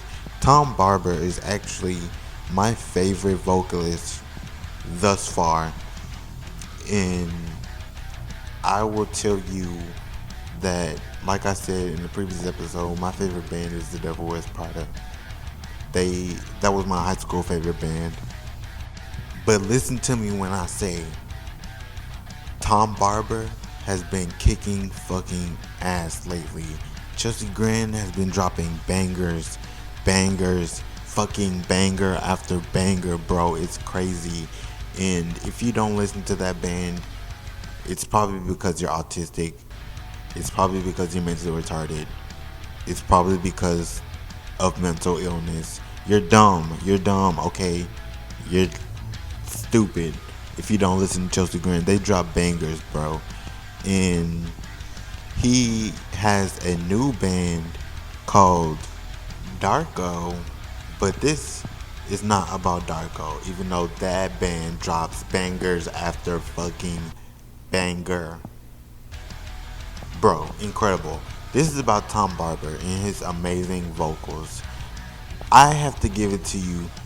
Do I think Tom Barber is one of the best vocalists because I'm biased? Well, probably. And especially if you disagree. There are a lot of fucking metalheads that think that they know who the best metal vocalist is. And if it's not Tom Barber, mental illness. That's all I'm going to say. Listen, Tom Barber is such an incredible vocalist, and he always has been. He always drops bangers. He has amazing tracks, amazing concepts. He has so many incredible albums under his belt. It's ridiculous. And there aren't very many new vocalists that can compete with him. I'll give it to the lead singer of Lorna Shore. I'll give it to Slaughter to Prevail. But man, Tom Barber is fucking incredible, bro. So anyway, back on topic. Do I think that Tom Barber is underrated or not? And this is my thing with stan culture, to start off the topic, that stan culture is perfectly fine. It's okay if you like an artist, an actor, any of that, and it's okay to stan them. But it gets weird when you profess your love by making a fan account. I just find it very strange, and I don't see how people think that people are flattered by that. It's weird. It's very, very weird. And that's not the point, but I just shared that with you. Anyway, Tom Barber and his stans, well, they pretty much got something going for them, because every band that he's in creates a new stan fandom. And you would think that people would catch on, oh well, he must be a good vocalist, or he knows what he's doing, or to give him his props because he's good at what he's doing. But people just don't catch on, and it's crazy because he can drop an album filled with the heaviest fucking breakdowns of the year, and nobody cares, nobody pays attention, nobody gives him his props, his credits, where they're due, and it's ridiculous. And I'm not gonna spend the whole podcast being on his dick, I promise. But he really does. He really does have stands for a reason. He started the band Darko and didn't announce it. It was just him and some other members of Chelsea's Grin, and they just threw some shit together, and it was fucking incredible. And if you listen to Darko, then you know exactly what I'm talking about. Like, their music will rock your whole life into place. It's that good. But does he deserve a stan fandom, a stan culture? I think he does, and that's where we might disagree, because a lot of you are like, no, the lead singer of Lorna Shore, no, Star to Prevail, no, Bring Me the Horizon, no, it's not any of them. It's Tom Barber, and his lyrics are better than all of them. Okay. Moving on. Is he overrated? And my thoughts on Chelsea Grin is that band has always just been a really good, genuine band. Even though, it has been, like 13 plus years, and that band still hasn't gotten recognition, like Bring Me the Horizon, Suicide Silence, Fought to Prevail, Lorna Shore. They're still an amazing band, and I've stuck with them since the beginning, and I could find you a million reasons why someone like me would stick to a band that's just genuinely real. And his lyrics are good, and the concepts are good, and the albums are good, and the breakdowns are good. But that's needless to say. I said that already. Is he overrated? I don't think he's overrated. A lot of people don't like his writing style, and a lot of people don't like his vocals. A lot of people don't like the way he looks, and that leads a lot of why people dislike him. And I honestly see a lot of those as unvalid, because they're just basing off of reading the title of the book but never reading the actual book, when the book is actually really good. So, do I think he's overrated? Nah, I don't think he's overrated. My thoughts are that if you haven't listened to Chelsea Grin, you should listen to Chelsea Grin. If you like Chelsea Grin, then you would love Darko. And if you love that band from, their first album, their self-titled album, their EPs, all that, then I have a million bands to recommend you then, like Oceano, Acacia Strain, Born of Osiris. I like Woe's Me. They're not the same, but I would just recommend you Woe's Me. Those are my thoughts. So, the final question is if he deserves, greater praise, or if he should remain underground. Me personally, like I said before, it has been, 10 plus years, 13 plus years, and they still haven't gotten a lot of great recognition, like, let's say, Bring Me the Horizon, or you could even compare them to Lorna Shore. But what Tom Barber brings to the table, none of them can do. And I really just really highly recommend that band, you guys. So if you haven't heard of Chelsea Grin, if you haven't heard of Darko, please go listen to them. Turn this podcast off and go. Just run right now. Just go. Whoa, I'm gripping this microphone so hard it hurt to let go. Wow, that was crazy. Ouch, bro. What is going on? It's only been 10 minutes. If you guys like this video, give it a like, leave a comment, and also subscribe. Thanks for watching. I'll be back.